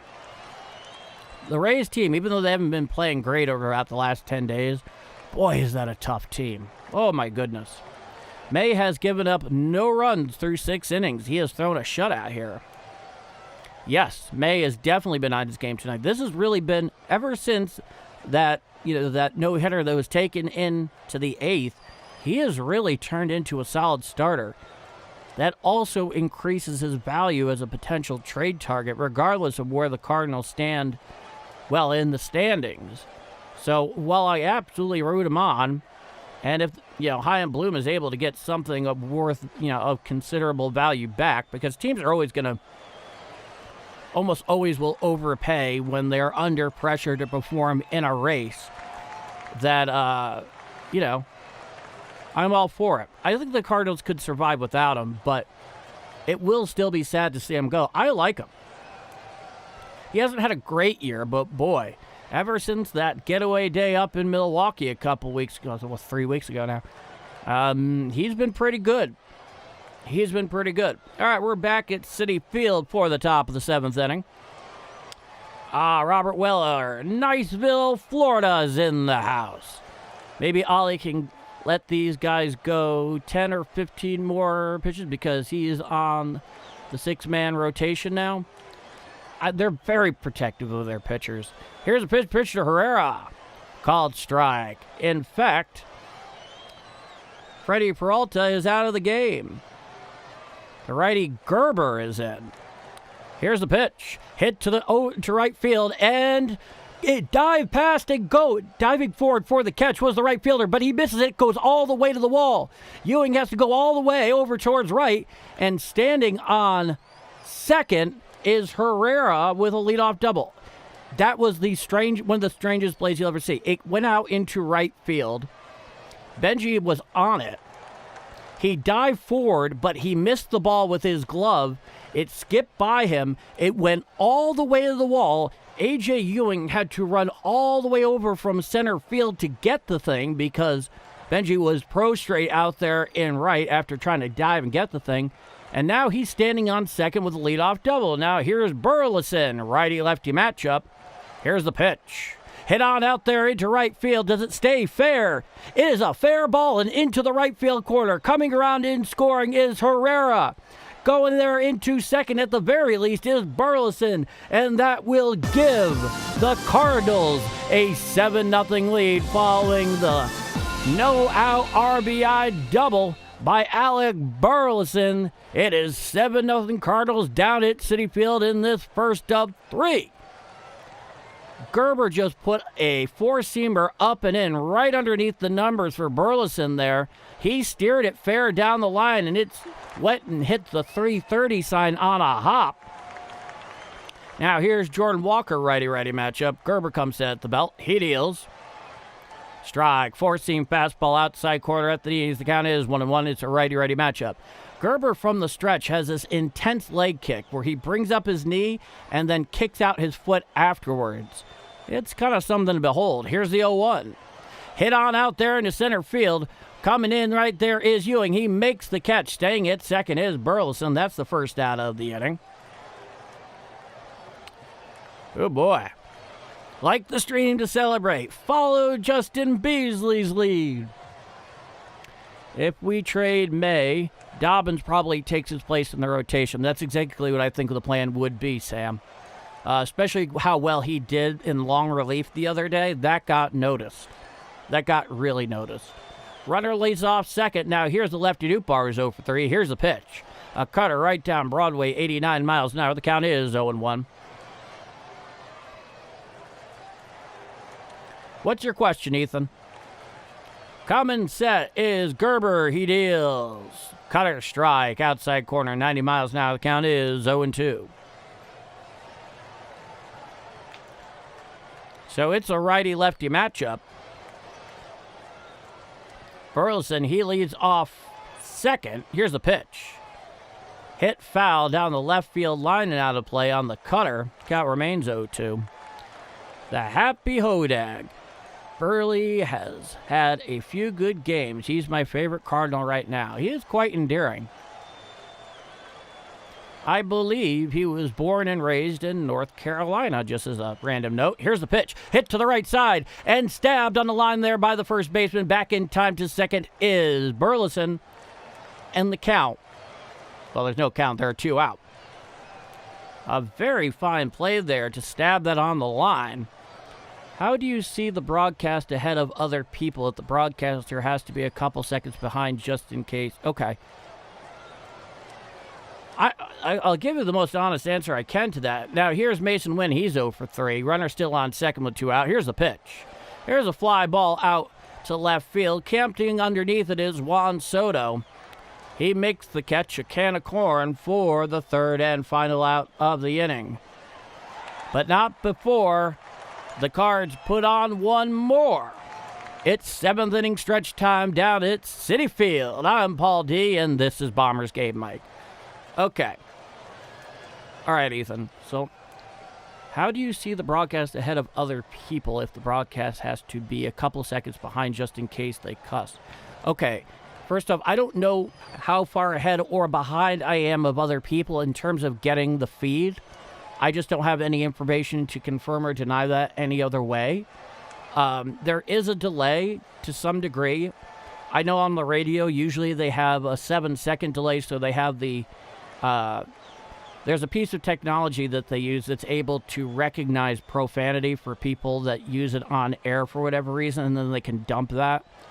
But the reality is, I'm just calling the game as I'm seeing it right here. I don't know how it gets to me as fast as it does. I don't know if I'm behind anything. I'm just calling it the way I see it. And as far as I know, I just have it on the live tab so that I'm getting the broadcast as it comes to me. There really is no special answer here because I just don't have any of the answers. Radio is faster than TV. Yeah, a lot of times. Oh.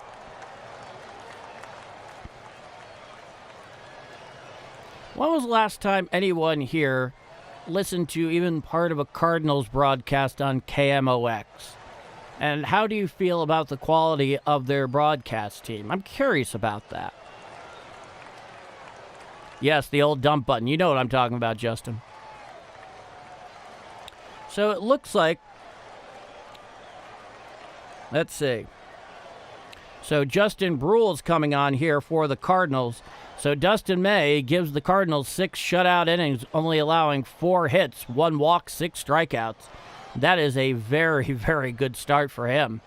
Now here's Justin Brule, the lefty, through 29 games, 27 1/3, a 4.61 ERA, a 1.46 WHIP, 5.93 strikeouts, per 9 innings pitched.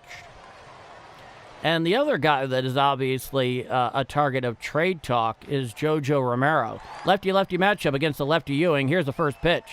Foul tip rolls over towards the on-deck circle for the Mets, and the count is 0-1. Oh, you do listen a lot. Almost every game I listen to on radio, just happen to see this in my feed for the first time. Love the radio show, though. Okay. Here's the 0-1. Hit to the left side, fielded there by Mason Wynn. Throws to first in time to get Ewing for the first out of the inning. Every time I see A.J. Ewing's name, and you're going to have to be of a certain age to really get this, I always want to call him J.R. Ewing. And like I said, if you're a certain age and you watch Dallas in the 80s, I watched it as a rerun in the 90s and early 2000s. You'll understand why. Now here's Marcus Semien, the right-hand hitter. He's 0 for 2. Strike, outside corner at the knees. The count is 0-1. It's a lefty-righty matchup with the lefty Brule on the mound in relief of Dustin May. He comes set above the belt. Here's the 0-1. Foul down the first base side. Now to play on the sinker, 91 miles an hour. The count is 0-2. Yeah, Ronald, you know what I'm talking about. You understand the whole idea behind who shot JR. Coming set is Brule. Here's the 0-2. Hit to the left side on a line right there, caught by Mason Wynn for the second out of the inning. Couple of quicks out there by Brule here in the bottom of the 7th. Nobody on, 2 out, 7-0 Cardinals. Yeah. Try to remember JR's wife. Try to remember her name. Oh, yeah, Sue Ellen. Sue Ellen Ewing. It was her sister. It was her sister who shot JR. Coming set is Brule. Here's the lefty, Brett Beatty. Here's a pitch. Hit on out there into left center field. Going back in front of the wall. Underneath it is Church. He makes the catch right at the wall in left center field for the third and final out of the inning. No runs, no hits, no walks. Nobody left on. We head to the top of the 8th inning down at Citi Field in Queens. It's a 7-0 Cardinal lead. I'm Paul D. And if you're digging my call of the game here for the Redbirds on Game Like, please do leave a like. It helps this channel out a ton, and I am eternally grateful. And if you want to join our cast of characters here on Game Like and our slice of Redbird Nation, please hit subscribe. We'd love to have you.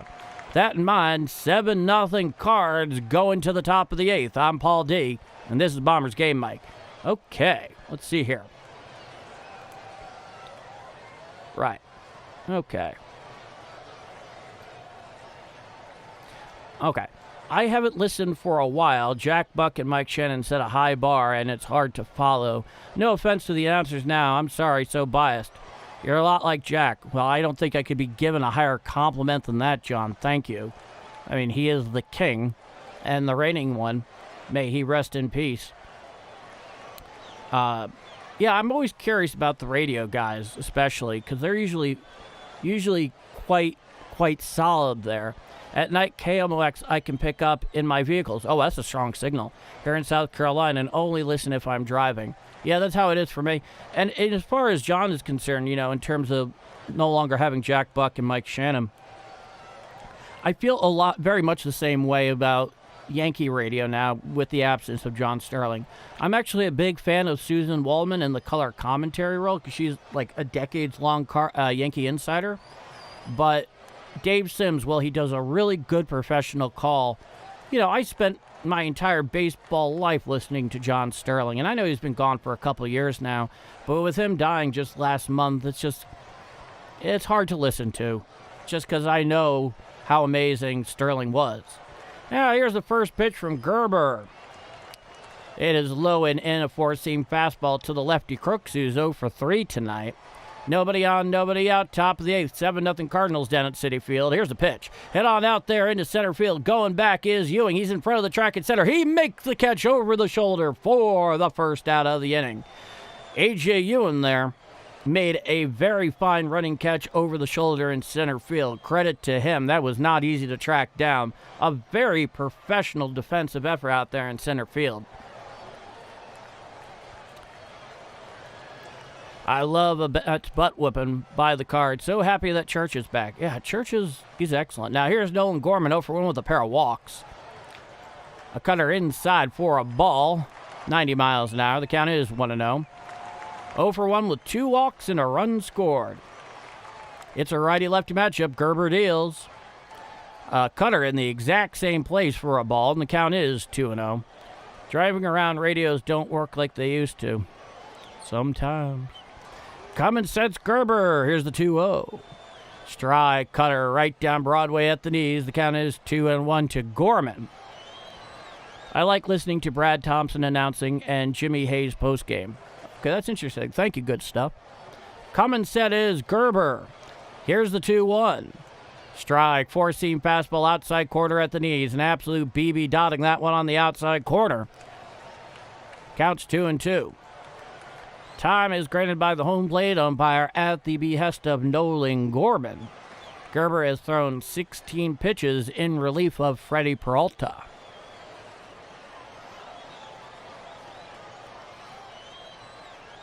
Common sense Gerber. Here's a 2-2. Swinging strike 3 on the changeup, down and away for the second out of the inning.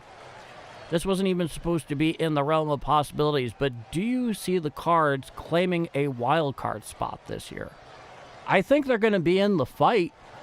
I mean, they're not showing any signs of slowing down. They've more cemented themselves than just, a team that might just fall out of contention out of nowhere. But it's so hard to say. Here's the first pitch of Church. Hit to the right side and through the hole into right for a base hit. Passed by Simeon there. So Church has himself a 2-out single in the top of the 8th inning. But yeah, I think they can hang in there. They are a young team, and that is something to always be considered. And the rotation is going to have to stay pretty tight along with their bullpen work. But, we're getting to the middle of June here, and they haven't really gone anywhere. I think they believe in themselves. Now, here's the first pitch to Weatherall. Cutter strike, outside corner, 90 miles an hour. The count is 0-1. It's a righty-lefty matchup with the righty Gerber and the lefty Weatherall.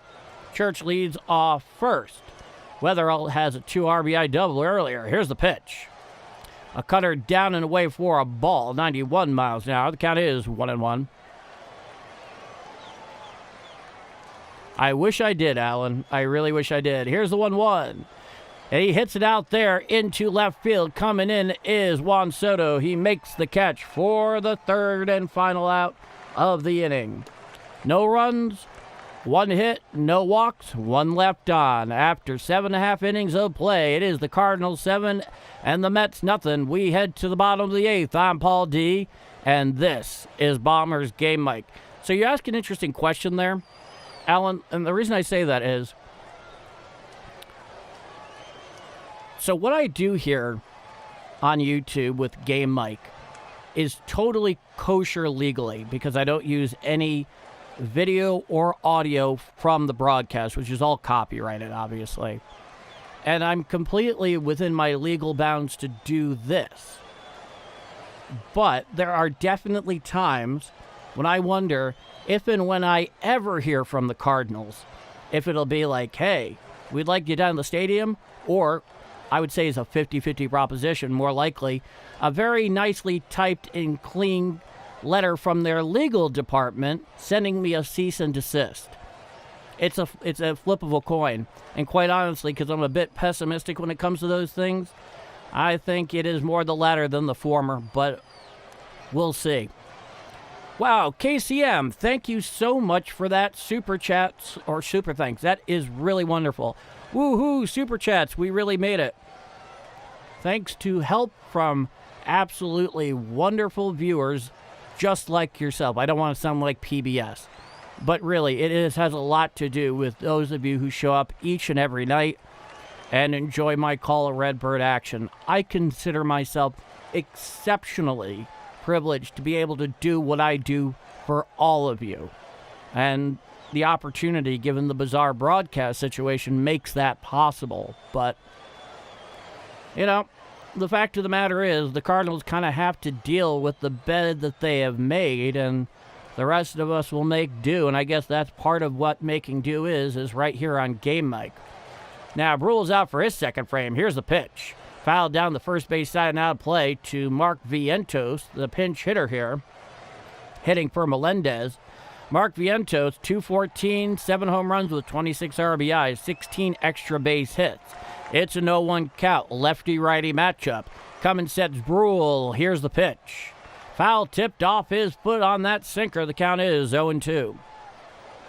Well, Ethan, it's been a real pleasure when you have showed up as often as you do. You ask really good questions. You're thoughtful. You're very polite and, very engaging young man. All of us love having you here, no doubt. Come set. Here's the 0-2. A sweeper bats out in front of home plate for a ball, 79 miles per hour. It is super cool, Justin. Don't give them any ideas. You're fun to watch. Richard, I appreciate that immensely. Unfortunately, I don't have to plant the idea in their head. Major League Baseball is very litigious on its own. Here's the 1-2. Hit to the left side, fielded there by Gorman on a hop. He throws to first in time for the first out of the inning. KCM, you got a Brewers fan tuning in regularly to hang out with you guys, so you must be doing something right. KCM, you are so much fun. My wife actually is the one that really pointed out, you got to remember, she's a Brewers fan. She keeps coming back. I'm like, my goodness. And then, you've been here and you've made such a lovely contribution. It'd be impossible to not notice on my part. So I'm glad you think I'm doing something right. If you're hanging out here with the old enemy, here's the pitch. A sinker away for a ball. The count is 1-0. Lucky to have you. Hey, Ronald, I'm lucky to have you and everybody else like you. And that's not, that's not glib on my part. It's absolutely the truth. Here's the 1-0. Strike, sinker, outside corner thigh high to the catcher Alvarez, who's 1 for 2. It's a lefty-righty matchup. Nobody on, 1 out, bottom of the 8th inning. 7-0 Cardinals getting late here at Citi Field. Here's the pitch. Swinging strike on the changeup down, 81 miles per hour. Alvarez basically swung out of his shoes on that. And the count is 1-2. Brule is ahead in the count. Oh, John, that is just incredibly gracious. Here's the 1-2. Foul down the third base side. Now to play on the sweeper in. Count remains 1-2. Playing a good game today. Yeah, you got it, David. Would you rather hit a walk-off home run or throw a no-hitter? Oh, throw a no-hitter. Definitely. Coming set is Brule. Here's the 1-2 pitch. Hit foul down the first base side. Now to play on the sinker. The count remains 1-2.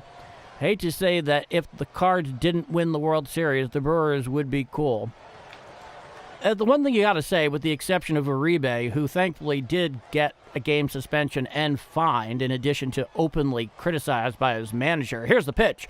Called strike 3 on the sinker, down and in for the second out of the inning. Justin Beasley, I've had a lot of opportunities tonight to use that P.C. Richard & Son whistle. All right, let me bring it up here. To be the worldwide announcer, you could use AI to do Japanese, Spanish, and whatever languages where baseball fans are. Here's the first pitch to lefty Benji. Sinker strike on the outer third, about at the knees. The count is 0-1. Brule has been very effective here in his 1 2/3 innings of work. Nobody on, 2 out, bottom of the 8th. 7-0 Cardinals down at Citi Field. Here's the 0-1. Hit on out there into left center field. Charging 0-for-4 is Newpar. He plays it on a hop. So he has himself a 2-out single in the bottom of the 8th.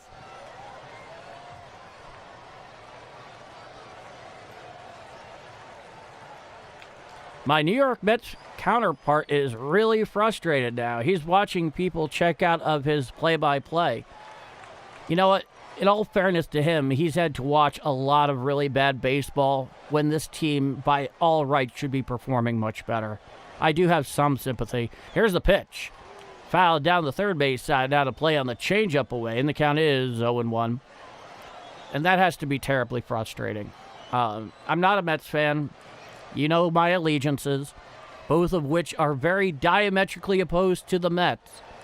But from one guy to another who's doing what I'm doing here, I do feel for him. It's not fun, and he's doing it every day. Here's the 0-1.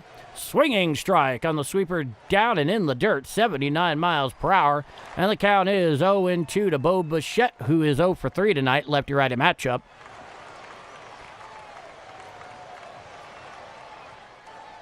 Okay. I will get to that. You're talking about Blaze Jordan, Ethan. Here's the 0-2. Swinging strike 3 on the sweeper, down and in for the third and final out of the inning. No runs, 1 hit, no walks, 1 left on. We head to the top of the ninth out in Citi Field in Queens. Citi Field surrounded by LaGuardia International and all the chop shops you could ever need. I'm Paul D, and if you're enjoying my call of Redbirds action here on Game Mike, definitely leave a like. I'd appreciate it immensely, and the growing channel definitely benefits. And we'd also love to have you aboard. With that said, me here, you there, and this is Bombers Game Mike. Okay, so as far as Blaze Jordan is concerned, they've largely moved him off of third, and he's largely playing first now. I don't know what the logic behind that is, but I definitely know that that's what's going on. And so he wouldn't really be the guy to call up for third base. So in a way, Nolan Gorman is in a sense kind of been failing up, because he has no one that can realistically replace him in the same way. There's something going on with his swing right now. I don't know what it is precisely. I'm definitely more of a pitching guy than a hitting guy. But it seems like he's having trouble catching up with balls and not really getting solid contact when he does. You have to ask player development about that. Unfortunately, they're not on hand to answer our questions. But unfortunately, in terms of Blaze Jordan, they've largely moved him over to first at this point down in AAA.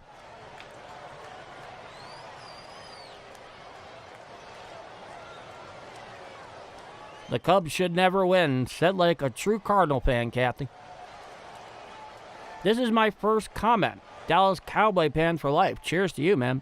This is my first comment, but I've been watching for a while. I really like what you do. Go Cards. Well, Dallas Cowboys for life. I love the name, by the way. Thank you so much. I'm glad you made yourself known. All of us are happy to have you aboard. This is a very welcoming group here. And we've been super fortunate. Well, here comes a pitching change. Bringing in a left-hander. Find out in just a moment. No, but we've been really lucky here, because until very, very recently, we haven't really run into any trolls or, people whose, where the cheese fell off their cracker a long time ago. The first time that happened was actually this past Saturday. And they were two people that definitely earned the heave-ho. And I usually give a fair amount of slack because I want people to be able to say what they want to say, so long as they're keeping it clean. That includes criticism towards myself. But there is a line, and for the most part, everyone here is really good to each other. I mean, it is the absolute opposite of the rest of the internet. And I don't know how we got so lucky. Okay. Honestly, at the moment, Ethan, I'm not entirely sure. I'd have to go and look. Hello, fellow Cowboys fan. Check out Attack on Cowboys and Cowboys Fan Talk. Grown folks here. Yeah, you know it, Joe. You know it. Doesn't it seem odd to move Jordan to first when the big club is so much more cemented at that position? I'm not going to lie. I'm not going to deny that logic that you just laid in there, Cobra. Like I said, I don't know what the logic is behind it. If I did, I'd tell you. I don't know. Dwayne Smith, good to see you. You're the best reason to be online. Well, thank you, Dwayne. Thank you. Thank you. That's all I can say. I mean, all right, let's see here.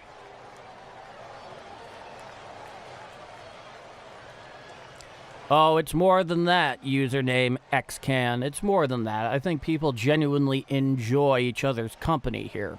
Spend a lot of time together in that chat. It's more than just a rooting interest. I don't think the people here have that low a bar, a standard of quality, thank you. All right, we are back for the top of the ninth.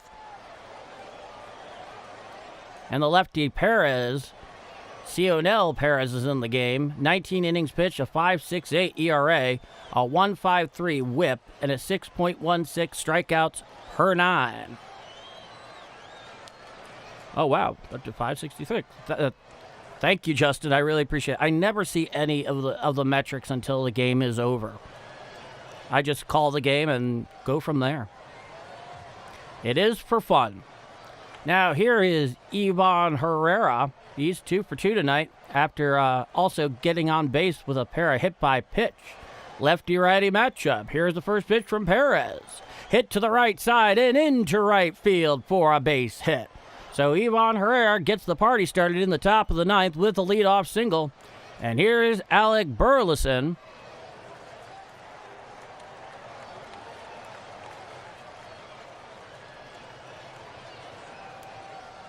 Maybe, Paul, will you know?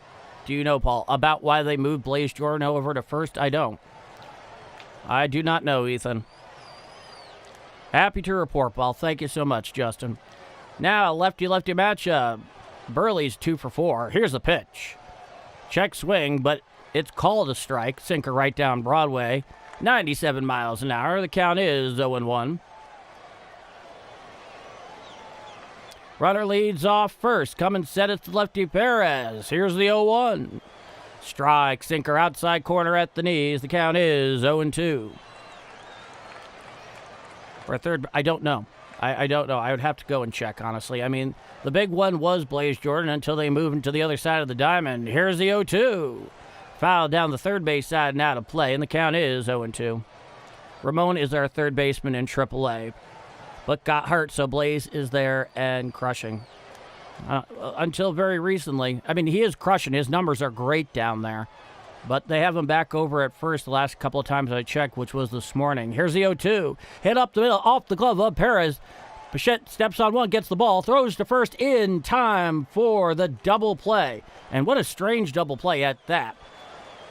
On a hop, it deflected off of Perez's glove. Bo Bichette was right there to take it in perfectly. He stepped on second for the first out and then threw down to first to complete the double play.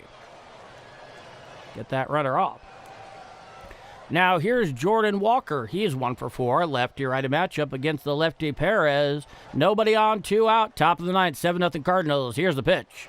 Sinker up and away, 97 miles an hour. The count is 1-0. He is having one heck of a game. Coming set is Perez.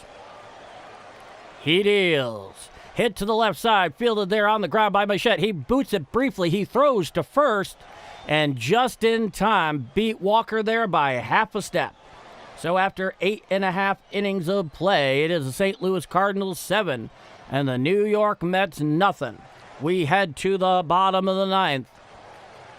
I'm Paul D, and this is Bombers Game Mic. So much better than anyone Cards have on TV or radio. Jojo, thank you. Thank you so much. This is probably a stupid question. There's no stupid questions, Ethan. You just ask a question. But is Ivan Herrera a switch hitter? No, he's a right-hander exclusively. He throws right-handed, and he bats right. Excuse me, he throws right-handed. He bats right-handed. That is his only deal. There we go. That's what he does, and he does it pretty darn well, I think.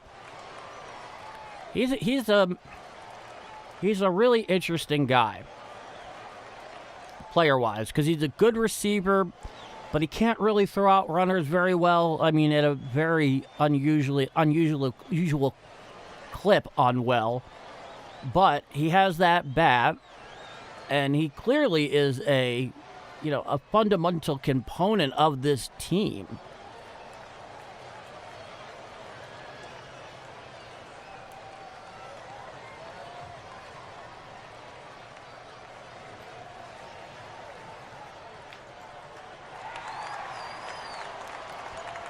All right. For life, 125 people like, 253 people watching. Hit that like button, everyone, and let's go Cards. Well, let's see who the Cards are throwing out there to pitch the bottom of the ninth. It's Swanson, the righty. He got recalled from AAA, I think before the weekend set just passed against the Reds. So he's getting a little bit of the action here in the bottom of the ninth with a very large lead.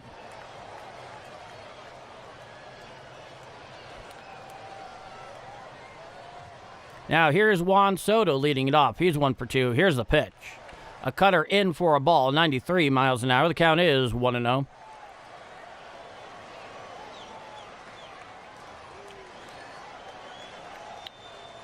He's currently pitching to an 8.77 ERA. Sweeper strike, outside corner below the belt, and the count is 1-1. It's the righty Swanson against the lefty Soto with nobody on, nobody out in the bottom of the ninth. 7-0 Cardinals. Here's the 1-1. Hit on up the middle. Fielded there behind second is Mason Wynn. He throws to first in time, and he made a fantastic play there. He was in shallow right center field, basically bolted 6 or 7 feet past second base, got it on a hop, and then got Soto easily there at first. And there's been a bit of talk recently on the lack of hustle by Juan Soto. Now here's lefty Young. Sweeper up and away, 85 miles an hour. The count is 1-0. Mets like to Met. Or the LOL Mets. Even Mets fans use that. Here's the 1-0. Called strike, sinker on the inner third at the knees to the lefty Young, and the count is 1 ball and 1 strike.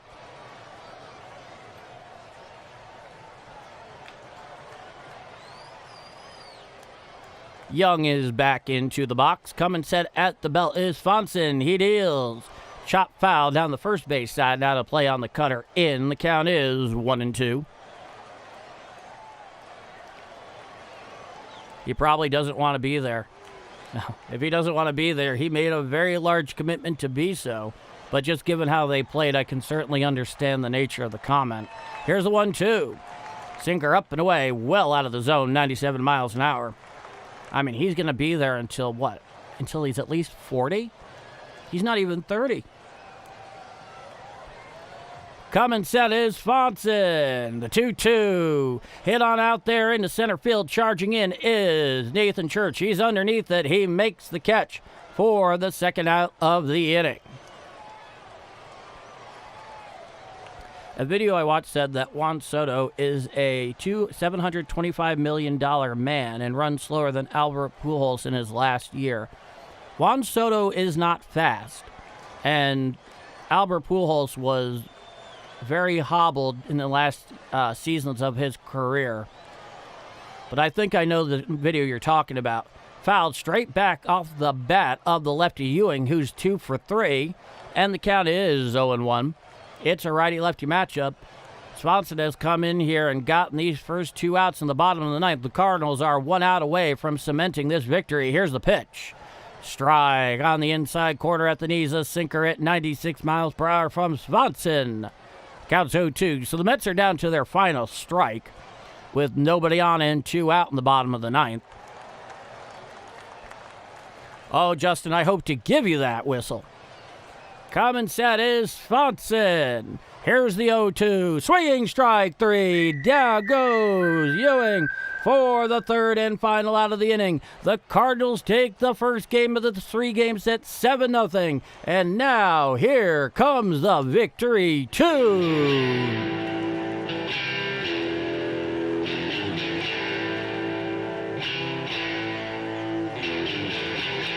7-0 St. Louis is your final out in Queens tonight.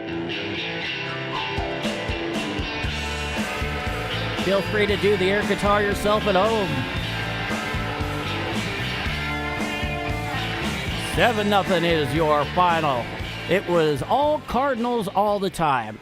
A fantastic 6-inning outing of shutout ball by Dustin May. Talk about a guy who's really turning around his season. And the Cardinals were just all over Freddie Peralta. And then the bullpen. So they keep up. They are now on a 5-game winning streak. How about that, folks?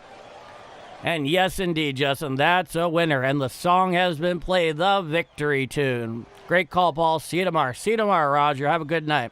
Ronald, that's a ball game. You know it, my friend. Let's go. Kathy Thomas, WWW, you know it. Seth, yes, sir, you know it. See you tomorrow, Ethan. I hope you have a good rest of your night. Go Cards. See you all tomorrow. Nice work, everyone.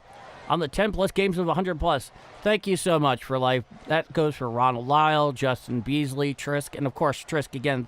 Thank you so much for that $2 super chat, as well as KCM. Thank you so much for that $2 super chat. That's very generous, and I'm glad you felt compelled. All I can say is you guys do make this so wonderful. All right, folks. This has been a production of Bombers Game Mic. I'm Paul D. 7-0 is your final. Bombers Game Mic, over and out. I hope you are well, wherever you may be. Thank you so much. You got it, JoJo. Thank you for coming by.